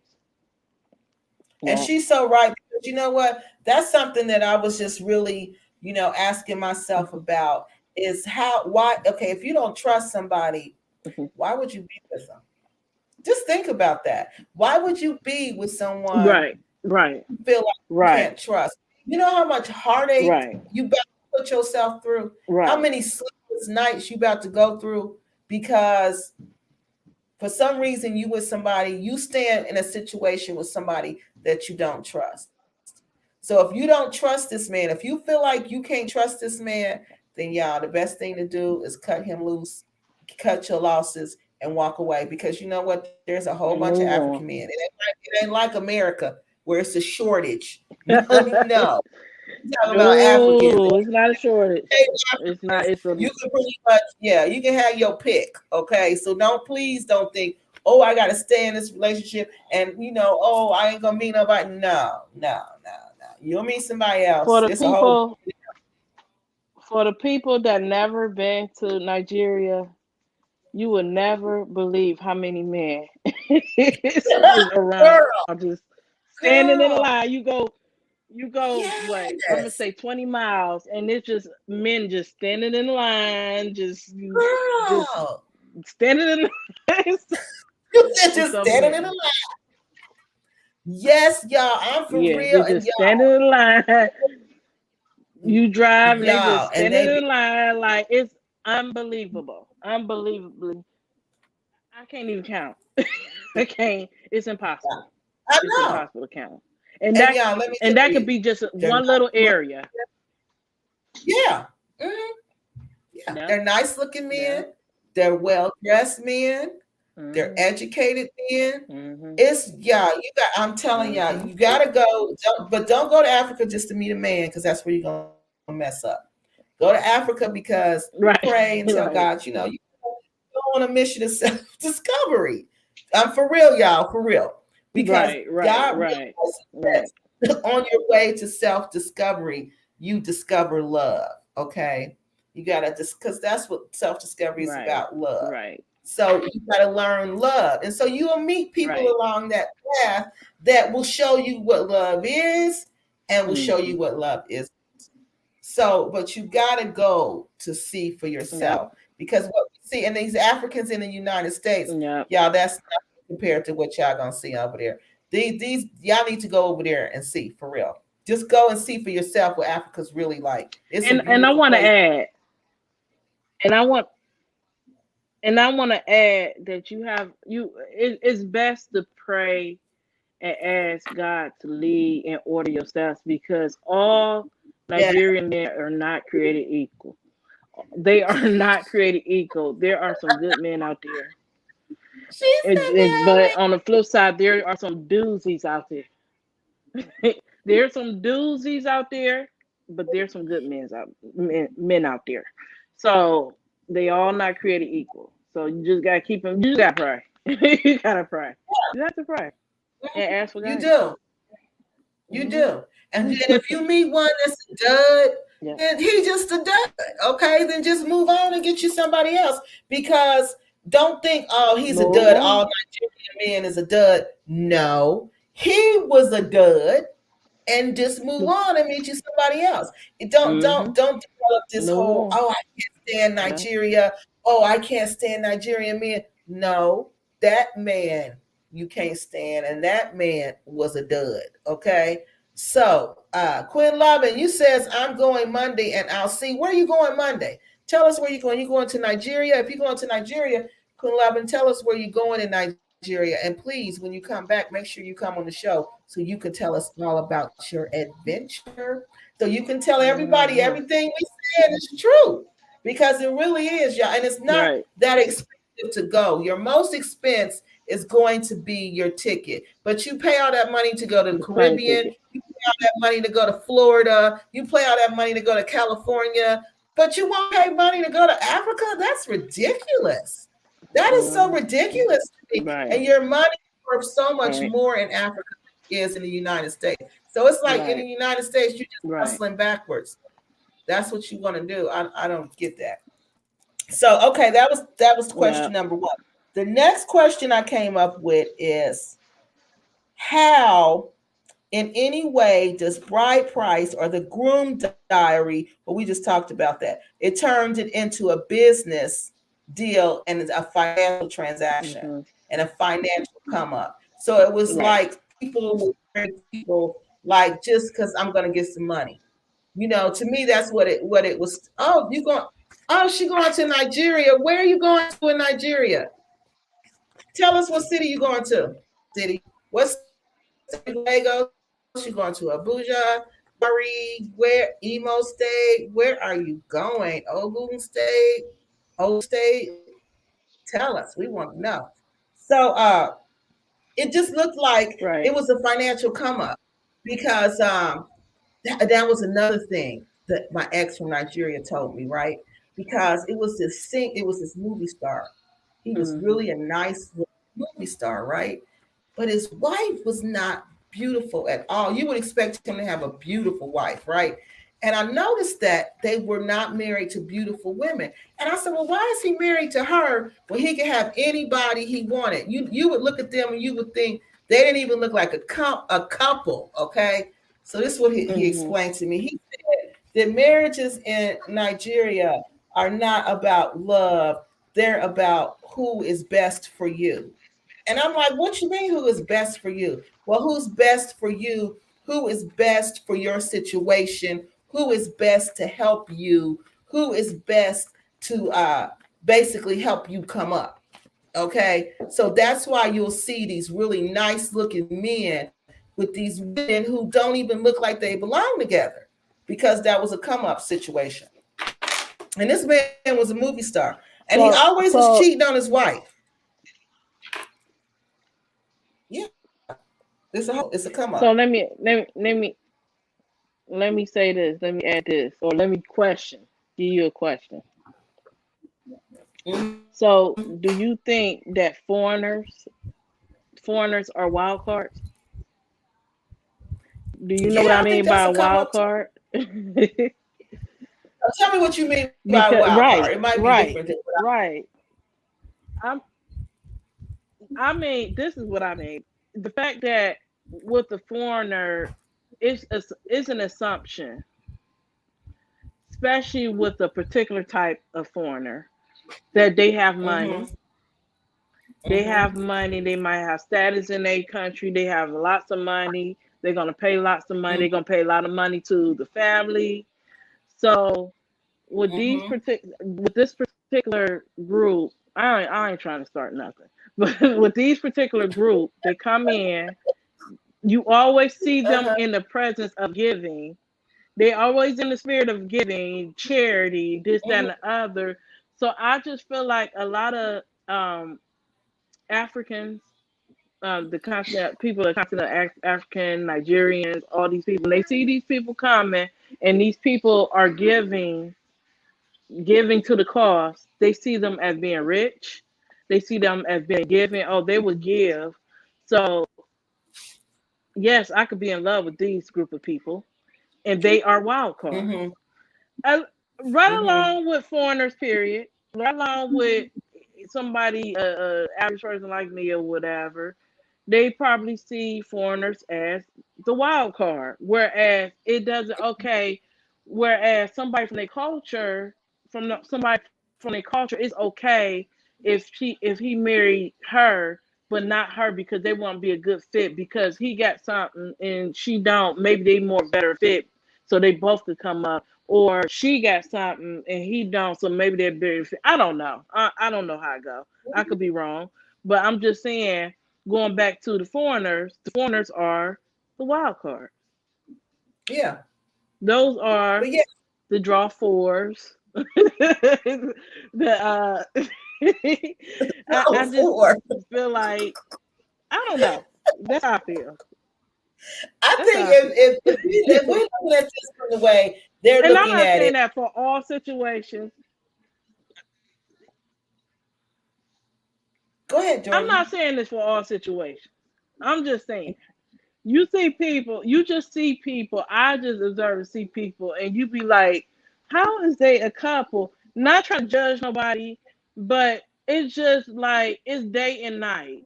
It's a Right. big, big, big difference in Yeah. how they could actually be a couple. It's Yeah. just a big difference. It's just like my grandmother that's black and black, with a white guy, and he's probably like 20 years old. And it's that crazy.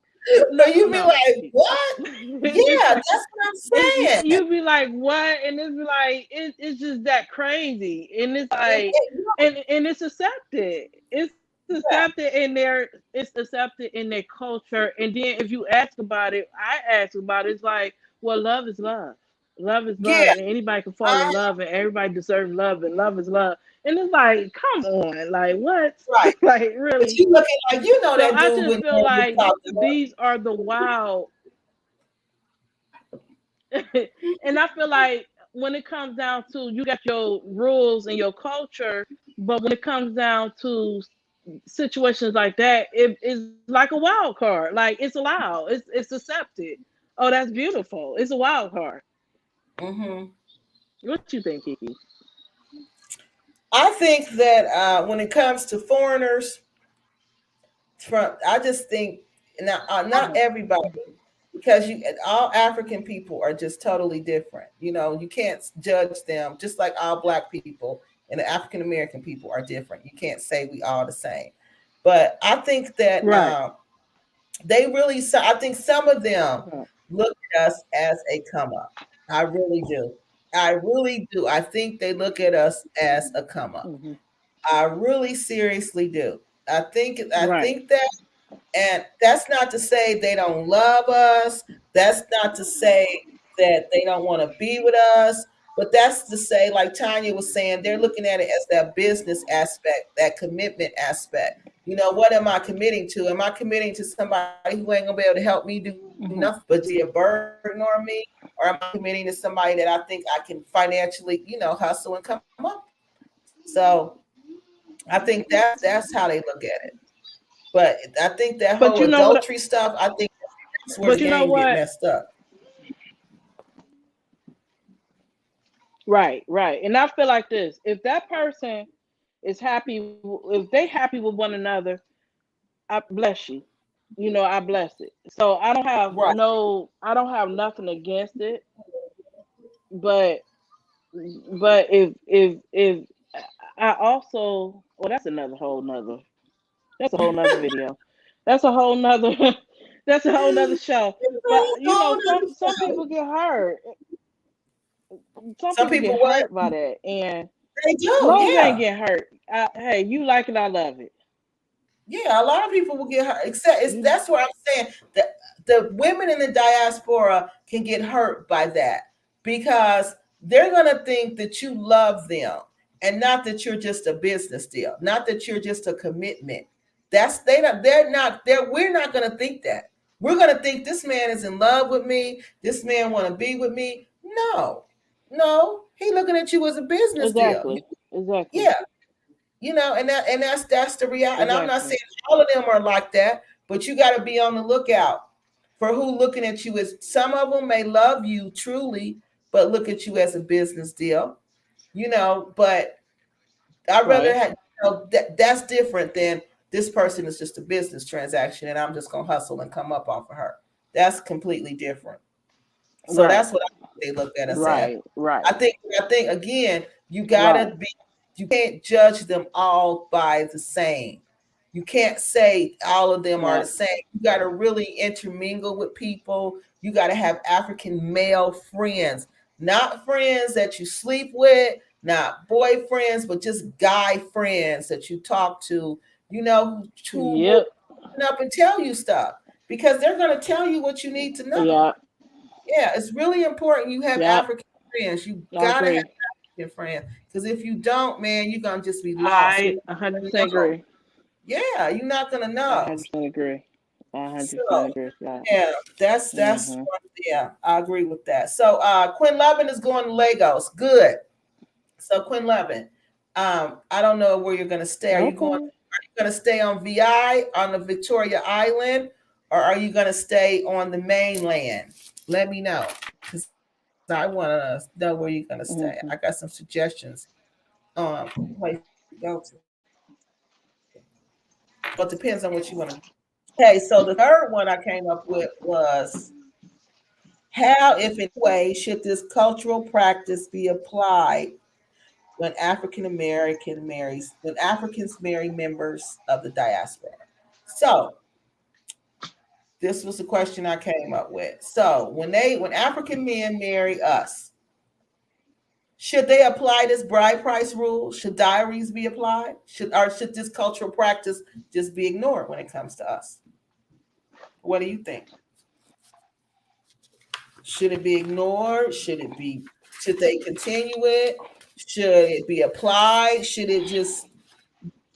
we have to play by the rules, basically? Should we have to play by the rules they play by? That the women from there play by? I mean, What do you in my opinion, you wasn't brought up like that. So I think it should be ignored. In my opinion, because you wasn't brought up like that. Like me personally, I would not impose anything. Go upstairs. I would not impose anything on my fiance that he's not comfortable with because he wasn't brought up like that. And I right? just feel like it's the same. I feel like it should be the same way. But at the same time, I'm not just gonna be like disrespectful and be like, oh, that's just a stupid rule and this. No, I'm not gonna do that because they have their reasoning for doing all this, and I respect Right. it. Mm-hmm. For the 100 times, I respect it. I respect it. I just, I see you keep saying that. I, I respect it. I just don't practice it. I Right. respect it. I respect everything. Honestly, it's a very beautiful ceremony. I suggest everybody to go look it up. Very beautiful. I just don't practice Yeah. it. Like it's not my culture. So Mm-hmm. yeah. And speaking of the ceremony, it just seemed to me like they spend so much time on the ceremony, but they really need to put that equal amount of time into making the marriage work. But if the marriage isn't based on love, and if the marriage is just based on a business deal, then that's why. It all makes sense to me now. It all makes sense to Mhm. why this business deal Mhm. has to be celebrated so grandly in grand style because we just made this big business deal, you know, and that becomes what it's all about to me. It, And it it do seem like it's a big celebration of the business deal. Like yeah, it's a big celebration. So yeah, yeah, it is. And I after this agree. couple of years, anytime you starting off new, you're gonna need money. They need money to start their new life. And they just spent all this money on this wedding celebration. They spent all this money on this engagement. It's just money, money, money, money, money. So in Nigeria, you got to be careful with that wedding stuff. You got to be really careful. You got to learn to say no. You got to learn not to worry about hurting people's feelings. You got to learn to watch out for you because they will just chop your money. Mhm. And when you hear somebody say chop your money, that means they just gonna eat it up. They just gonna eat it up real fast. So do Yeah. I think that Yeah. cultural practice be applied to us? I don't think it should be applied to African American, to diaspora people, period, because like you said, we don't understand the rules. And if you can't, unless we are taught the rules, Mhm. then we can't understand the rules. I think you can explain them to us in the beginning and give us the option, like your fiance did. He explained it. He gave you the option, Mhm. and he realized to him it was an important cultural practice. So he said, Right. "I'll do it." I think that was good. He gave you the Mhm. option, but some people would get upset with you. Some people would want to call off the wedding. Some people would just really be offended because you wouldn't do it. So I don't think it should be applied to us because simply we don't know about that. And who's going to Right. contact our family? Just imagine that our families in America and go through all that. And that's another thing I noticed, that these young people who are doing this, they're like in their 20s. These are adults. These are young adults. So once you become an adult, I'm sure, well, I don't know. know, because I don't know about, how when it stops there. But it just seemed like as you're old, it don't go through all that. That it just seems to me like you're too old for that at some point, especially if it's not your first marriage. Really do not. It is very rare that you'll see somebody who's divorced. Very rare will you see that. I don't know. I don't think it should be applied to us. I wouldn't want to be with somebody who well, I can't say that. Long as you explain it, I think explain it to me, give me my choice in the matter. Let me decide whether I want to participate or whether I want to participate, and I'm fine with that. But to force something on me, that's what I don't want. I don't want anything to ever be forced on me like that. So I think, it's your culture, like Georgie was saying. I respect culture, but don't expect me to participate wholeheartedly 100% in your culture when, for one, I don't understand your culture, and number two, it's not my culture. Are you going to participate in my culture and do things like that? No, probably not. So that was it, Georgie. That was all I had for tonight. Did you have anything you want to add to that, Georgie? The only thing I can add is, can you hear me? Yeah, I Hello? can hear you. Yeah, I can hear you. Hello? I can hear you. Okay. The only thing that I wanted to add was I feel like you should do what you're comfortable with. Like some people Right. may want to participate in that. They may want, especially like you said, you younger, you're in your 20s. It don't matter what age. You may want to participate in that or whatever. I say go I just for it. want to do it. But Right. yeah, but if you don't feel comfortable with it, I feel like you should talk to your spouse or your future spouse and tell them, I don't feel comfortable with this. I don't understand it, and um, I think they'll under. I hope they will understand where you're coming from. Mm-hmm. But I feel like you should have a choice. You should do what makes you comfortable, and you should have a choice in the matter. But like I said, it's a very beautiful ceremony. You may want to just Mm-hmm. participate in it, but I feel like at the stage I am, it doesn't. And another thing I want to add, like I do, like as far as the business aspect of it and the love aspect of it, I'm not gonna lie, I want both. Me personally, me. I want Mm-hmm. both. I want a little bit of the business aspect, and then I want a lot of, I want love. I want unconditional love. I want agape love. I want that. But so I'm more on the lines of it got to make sense. If it don't make sense to me, I'd rather for it to be cut and dry. And he the same way too. He rather for it to be cut and dry, and then we go on with our lives versus this big old shebang. And yeah, you're gonna Mm-hmm. have like 10 goats and 10 cows, and no. Yeah. So yeah, so I just feel like it should be a choice.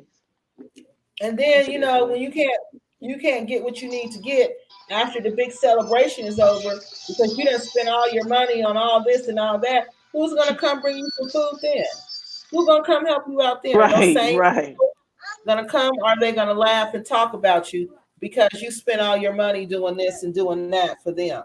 Who? That's what I want to Yes, know, yes, because things are really expensive. yes, They are really, and you run into yeah. all these expenses that you did not prepare for, that you did not even think about.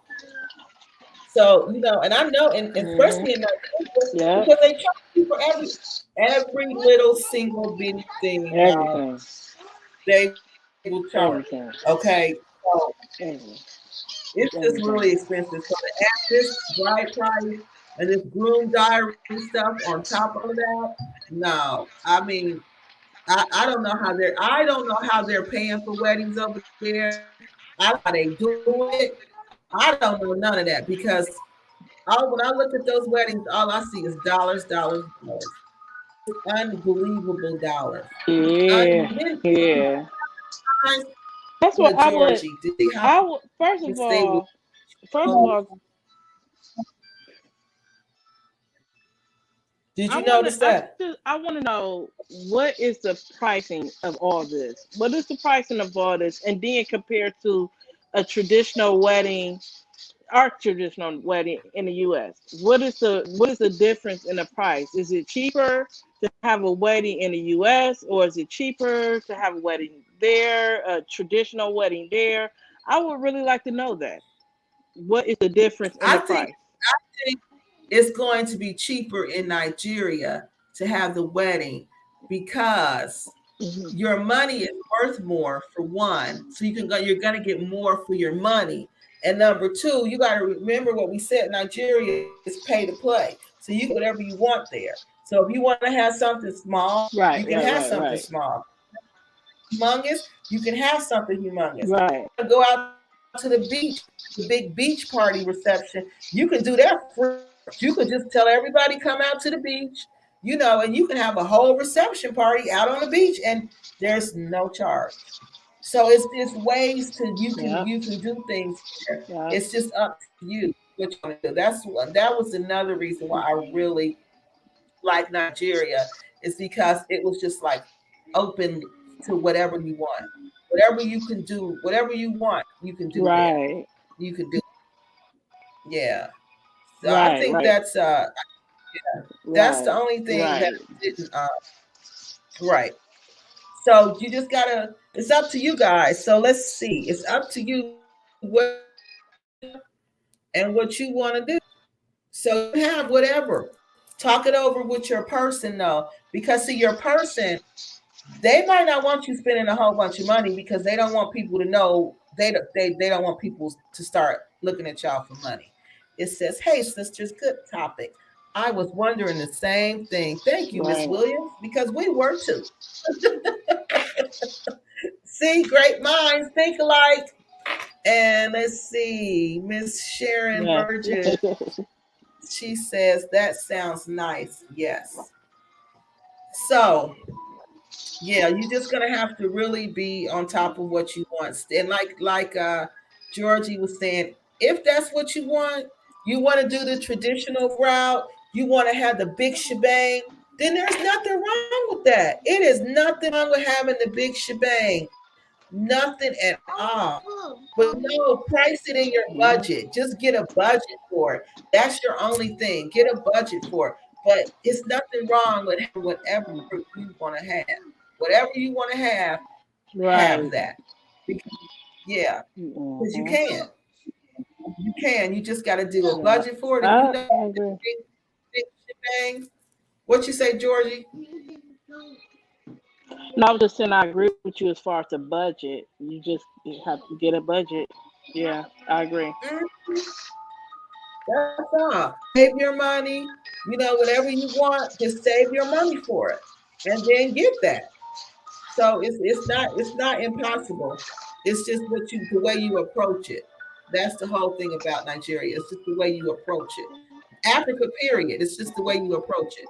You can pretty much have whatever you want in Africa as long as you approach it with a plan. You can't just go in haphazardly and think everything is going to work out. No, you're going to lose your money. You're going Hmm. to lose your time. You're going to get your feelings hurt. You're probably not going to like Africa no more. Oh my So god. we don't want that to No happen. more. I, I had my moments. Like, oh my god. Oh my god. Please. Yeah, you'll start Yeah. liking I had Africa my moments. altogether. Yeah, you Hmm. can't I blame had my Africa moments. for what people do. You just can't do that. So Right. let's Georgie. Anything else before we go? How would you meet? Oh, okay. Oh, okay. So this is what I would do, Sharon. If I wanted to meet vegan brothers in the Gambia or Nigeria, I would look for YouTube channels that were African run by Africans or had an African content because there's a lot of vegans in the Gambia. I'm not sure about Nigeria. I'm sure it probably is because Nigeria is really modern. So I'm pretty sure there's going to be some vegans there. So look for vegan YouTube channels, okay? Okay, who are running these channels, okay? Because what you're going to have, your Africans, African men, and African women.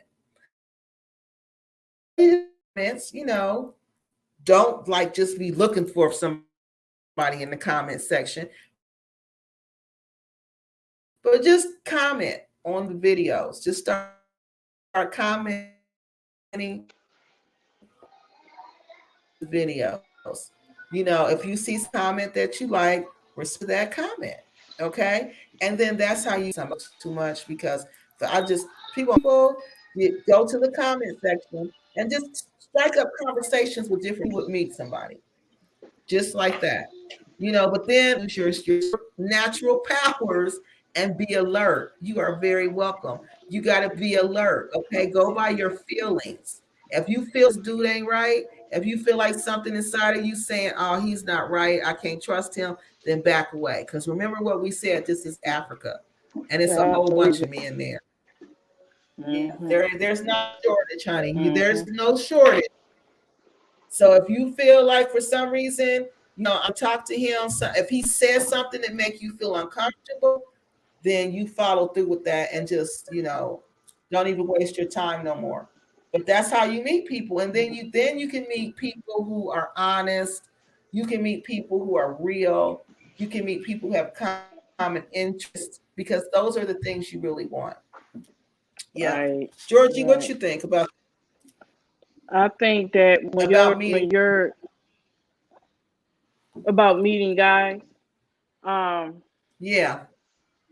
I personally will recommend hooking some like if somebody know somebody, I think you should probably hook up like that. Like if somebody know like they have a say for instance you have a friend that have an African guy. I think that you probably could say, well, why don't you hook me up with somebody? They always got somebody. That's how many. That's Yeah, how that's huge the population is. Somebody always yeah, have a friend that's looking to be in a serious relationship. And I think that's the exactly. best because with that reference, you're gonna know if that's a good dude. They're not gonna hook you up with a friend that's not good because they value how they look. You know, they value that, oh, you hooked me up with this, I'm gonna say scammer. They don't want to be looked bad upon by hooking you up with Right, somebody. So I think that's your best route. That's your best bet. That's your best bet. right. That's Yeah. true. So And say you if don't know. anybody wants to be hooked up, I was about to say if anybody wants to be hooked up, let Kiki know. Let Kiki know because we can make it happen. Yeah, We can make it happen. because it's easy. I'm telling you, Hmm. it's really that easy. You just have to, you know, put yourself out there. You know, be open to meeting new people and Right. be open to differences. You know, be Right. open to Right. all of that. Open to something new. Oh, she said, Right. Sharon said, thanks, Georgie. Yeah, because that's just what you You got to do. welcome. You welcome. That's just what you got to do. Yep. Thanks, Tanya. It sure is. That's just what you got to do. You got to do things like that. And then, you know, when you're doing stuff like that, you can really see what this person's mind is about. Like, what kind of, like, if you're looking at somebody's comments, that's going to tell you what kind of person they are. You know what I mean? And that's what you Yeah. want to know. What kind of Yeah. person is this person? What is he saying in the Yeah. comment section? You know, and Yeah. that's the way people. That's the way to meet people. There's so many different ways, And stay away but you from, don't want to meet if you somebody. sense nice nasty person, if you sense nice nasty in the comments, stay away from that person. they they may just Yeah, be a so narcissist. I start. They may just be a Yeah, narcissist. yeah, and we need to talk about that because They may just there's be a a lot of narcissist. So narcissists in yeah. Africa. There's a whole bunch of them, y'all. I think there's a narcissistic Mhm. spirit that just rests over West Mhm. Africa because it's just crazy. All the narcissistic men that just run around over there like normal. And Now, look, they Kiki, expect you to deal with their how come, narcissism like it's normal. What? Kiki? Now, how come when the Uh-huh. show about to end, you always start mess? Why you always start mess when the show about to end?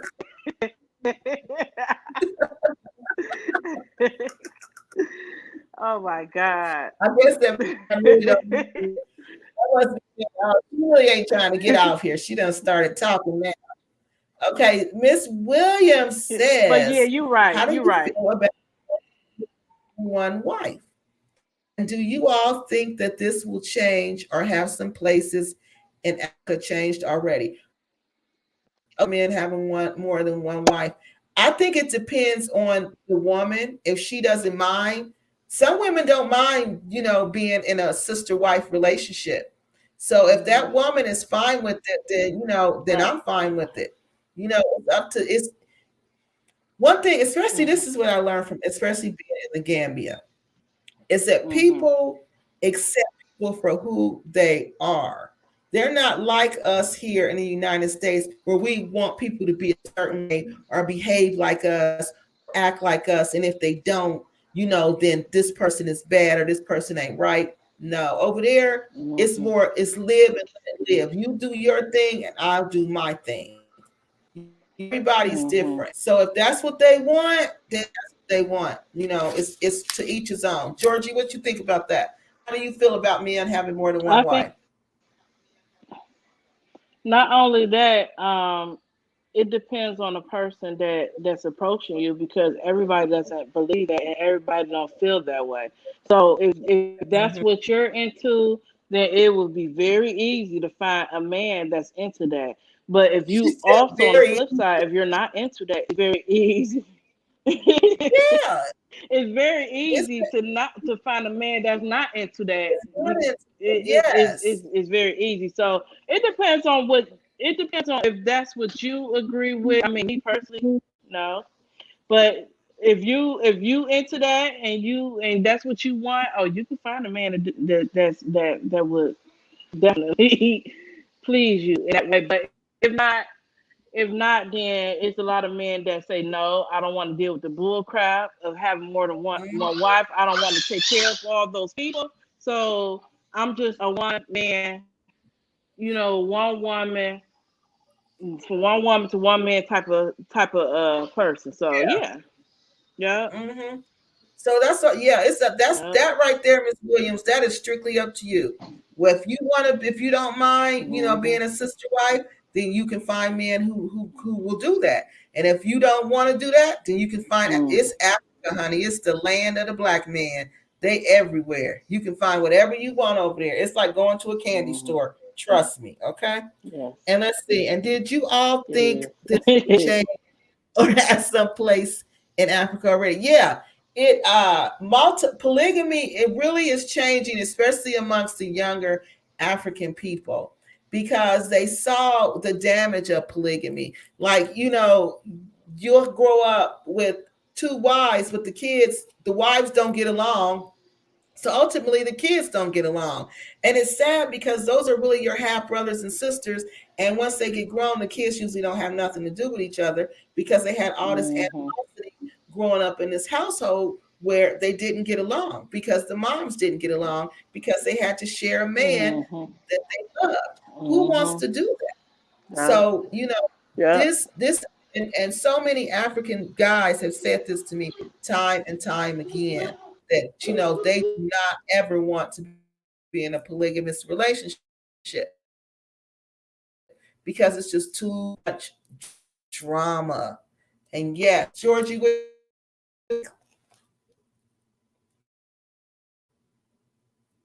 Georgie.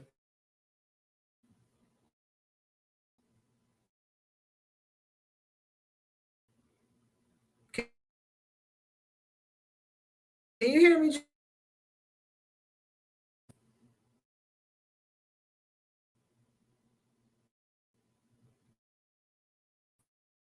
Georgie.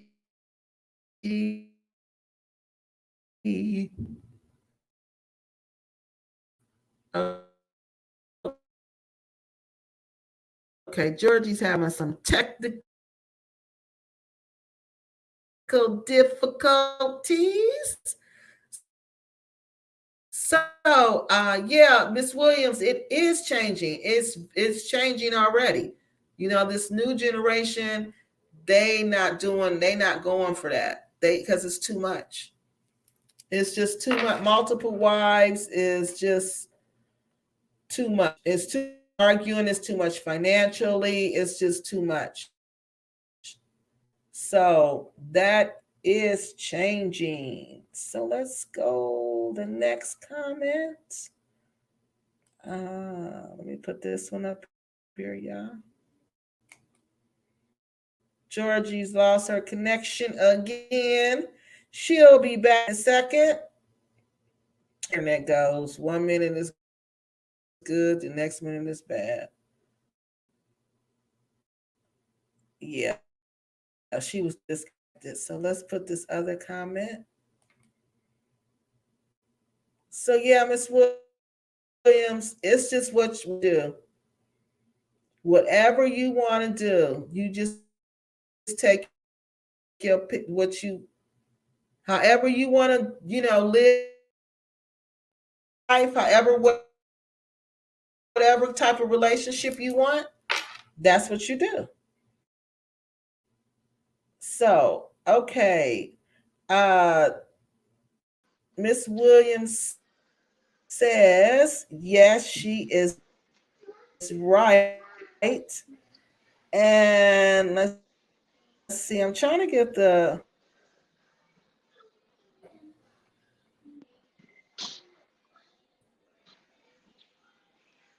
comments to come on the screen, y'all, but there seems to be on with the internet. It acts up from time to time. So let's see if I can get this one to come up here. So that is, let me see if anybody got any more questions. Go ahead and ask them now. Wait a minute. What do you see? Wait a minute. Hold up. This is Tanya. She said, I think we're gonna Kiki, about to get off of here. Can you hear me? Because the internet is just acting ugly, acting up at the end of the show. It must doesn't want us to go. Oh, poor internet. Okay, let's see. Kiki, can you I'm hear gonna me? let Georgie come back on, everybody. And next week, I'm not sure what we're gonna talk about. We got a lot of different things to talk about. Sure, exactly what we're gonna talk about next week. What we're gonna talk about next week, but we will. Georgie, I was trying to get. Can you hear me? Can Georgie, you hear me? Can you hear me? No. Yes. I think the internet is I can hear you. So what we're gonna do? Okay. Yeah. Okay. So good. Okay, everybody. My hookup is going. Yeah, I can hear you, Georgie. Can you hear me? Okay. Good. Georgie. Okay. Yeah, Georgie. I can hear you. I can hear you, Georgie. Okay. So far, my hookup.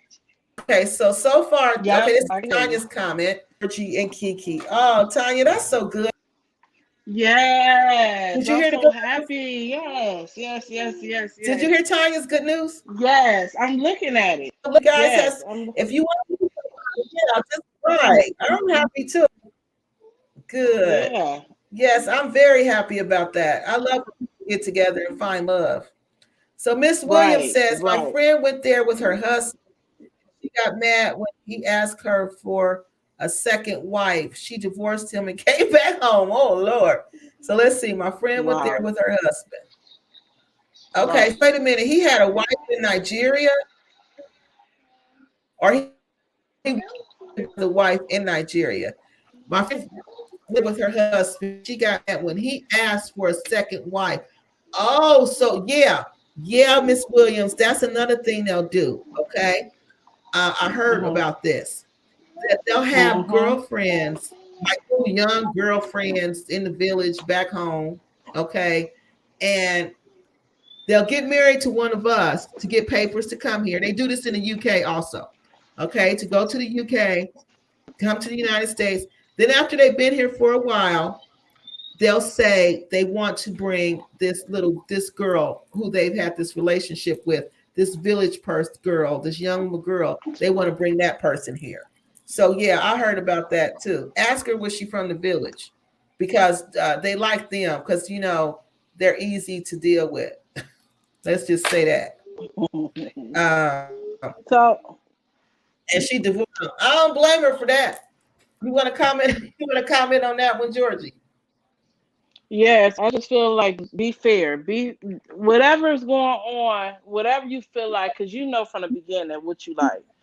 Be fair and let me know. I mean, let whoever know ahead of time. Let the other party know ahead of time. This is what I want, and this is what I expect. Because you may find a woman that's into that wants to do that and into that. So that's to me that's deception, and it's not fair. It's not fair, Right. and I don't blame her.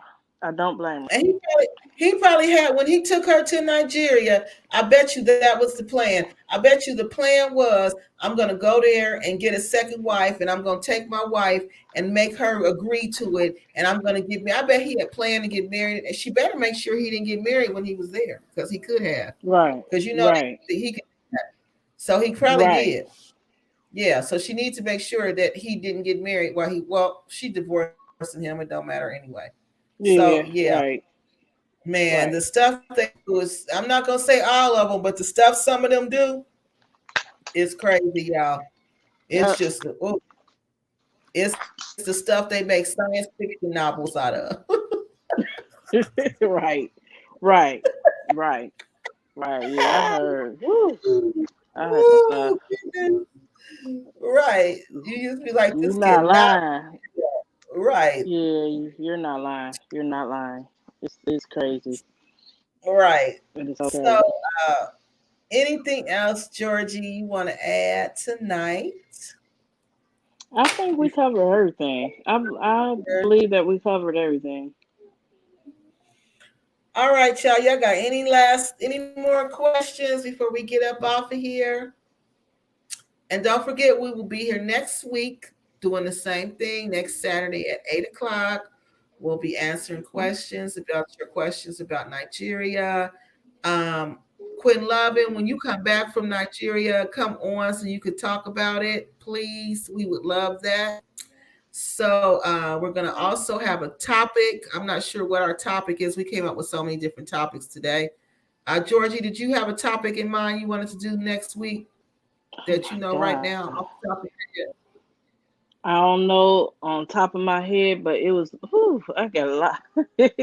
I'm not now on top of my head, but it's a lot to be discussed. It's a lot to be discussed. Yes, it is. Do you have one in mind? Do you have one in mind? No, I have a lot from what we talked about earlier, but I don't know which one. I don't know one yet. But I could tell you guys we're going to have some good topics coming up. So just let me see. We talked about safety in Nigeria and the Gambia. That was a good one. Yeah. And problems. Yeah. Okay. Yeah, that's a good one. Maybe we should do that one. Okay. So y'all tell us which one y'all want us to do. Okay. Do y'all want us to do safety in Nigeria and the Gambia when traveling alone? Or do you guys want us to do how you carry yourself in Africa? Because that's one thing I was telling Georgie that I noticed, that a lot of African American women are going to Africa and they are not carrying themselves in a very respectful way. And the thing about Africa is, when you go to Africa, people are going to treat you the way you carry yourself. So if you carry yourself like a loose woman, they're going to treat you like a loose woman. Okay. So you don't want that. So it's really important. It's very important that you carry yourself in a very respectful way. You carry yourself how you want to be treated. Okay. So that's another one topic we came up with. And how do you know and if an African man is really into you? That's another topic. And then our last one was how the media affects culture in Africa, how our Western media is really impacting culture in Africa, and how when you go to Africa, how you just really see our culture. So Sharon Burgess wants to know, why do we do candid conversations one day a week? Because is this more of a demand? Is this more of a demand? Because we can see, answer that question, Kiki. Yeah, I mean, I don't know. I never thought, we just started doing it. Well, really, Sharon, this is our third episode, so we're really new to doing the live streams. So I don't know. We could talk it over and see how that would go. Our schedules. It could be kind of fun to do them twice a week, because I really like doing the lives, because it's talking to people. You get to meet people. So we just really have to talk about it. But thank you. So that means you guys would like to see them more than once. Yeah, that's good. I think people should comment if they want to see more of us during the week, like twice a week. Put a comment in the comment section and let us know. Let us know. Right. Just let us know. So Sharon said, "Oh, Quinn Levin, you're staying on the mainland." Okay, so you're staying on the mainland. So if you want to go, if I don't know if you like, do you like nightclubs? Do you like jazz music? Do you like that? Because if you like jazz music, okay, you're gonna like this place called the Shrine. It's called the New African Shrine, and it's Fela Kuti, his son, actually runs this shrine. Okay. So you would like going there, and it's really a relaxing place. It's not an expensive place, but the only problem you might have is that a lot of the local Nigerians don't go there, because they look at it as a bad place, because you can smoke marijuana there. So a lot of Nigerians look at marijuana as a big sin, like it's drugs, like big drugs. So we don't frequent there, but it is a very nice place. You don't have to smoke marijuana. If you don't smoke marijuana, you don't have to smoke, but they have palm wine, which is really good, which is their traditional drink. And like I said, the shrine is not expensive, and you can go there and you can actually see Femi play. And Femi is a really big artist. If you Google Fela Kuti and his son Femi Kuti, you will see how big a star this man is. And you can even go, I think it was like Thursday nights, and you can watch him practice. Like, he has his whole band there practicing. And I got to see him for I think it might have been like 500 naira. It was some maybe 1,000 naira. It was some ridiculous low amount. And I had a front row seat. I would have never had that seat in the United States. I would have never been able to afford those tickets in the United States.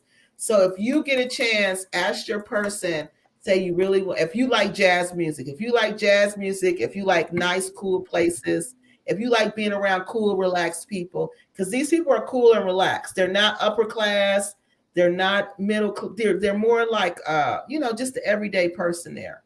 But I really like the Shrine. So check that out if you like jazz.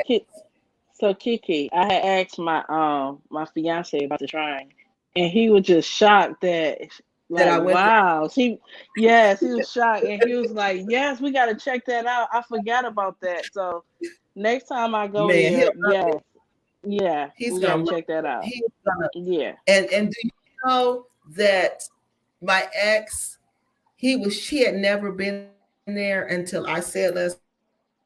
And do you know Are he you? said I couldn't believe it. Yeah, he said because this negative stereotype, because the government didn't like fella, so they put this bad image out of fella, and it just made it seem like it's a bunch of drug addicts in there, a bunch of gangsters in there, and I'm Mhm. sure I didn't see drug addicts because you could feel the vibe of a drug addict place. It Mhm. wasn't drug Mhm. addicts. They think because they smoke weed they're drug addicts, but not to me. They were in there playing pool. It was nice music. It was nice food. It was nice. It was not expensive. People wasn't staring at me like something was wrong with me. That was the only place I really felt truly relaxed and welcome was in at the shrine. At all the Right. Legos, that was the only, yeah, because it wasn't like it wasn't, those Mhm. uppity, arrogant people that are in Legos. The Right. shrine ain't like the shrine are not like that. They not like that. Yep. And I went Yeah. there every night.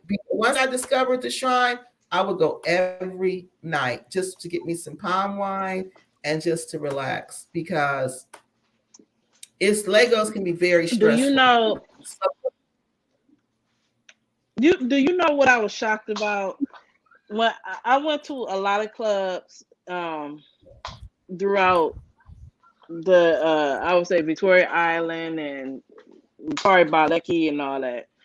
And I was so shocked that you really don't see people like that. I just expected when I first got there that I would see a lot of dancing because the culture just seemed like they a dancing culture. But it like you said, it was so people were so conservative. They were so conservative. I'm like, oh my God. I feel I'm shy by nature, but I feel like getting out here dancing. Like, why are y'all so conservative? Very mhm. conservative. So yeah, you're right. You're right. So It just yeah, I depends. would Like, love. Go yeah, ahead. you'll like that place. It was nice. Yeah. Yeah. It's a really, really nice place.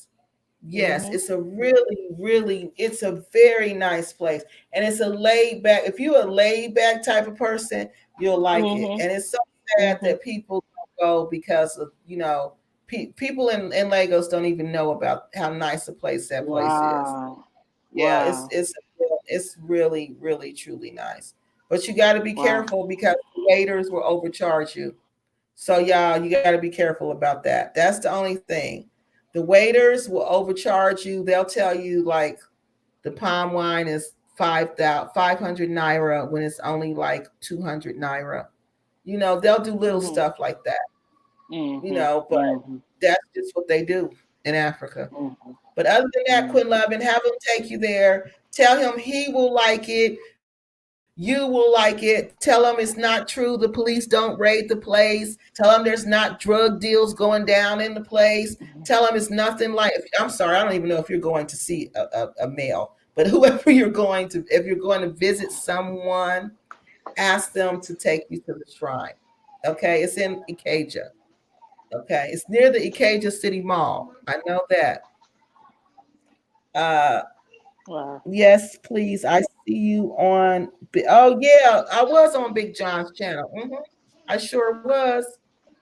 We both were. Georgie and I were on John's Mhm. channel. Mhm. We Yep. were. So, is there anything else, everybody? Anybody want to add anything before we go tonight? If not, I will see everybody. Georgie, you got anything else you want to add before we go? I'm good. I'm good. We can wrap it up. We can wrap it up. All right, Mhm. everybody, we are about to wrap it up.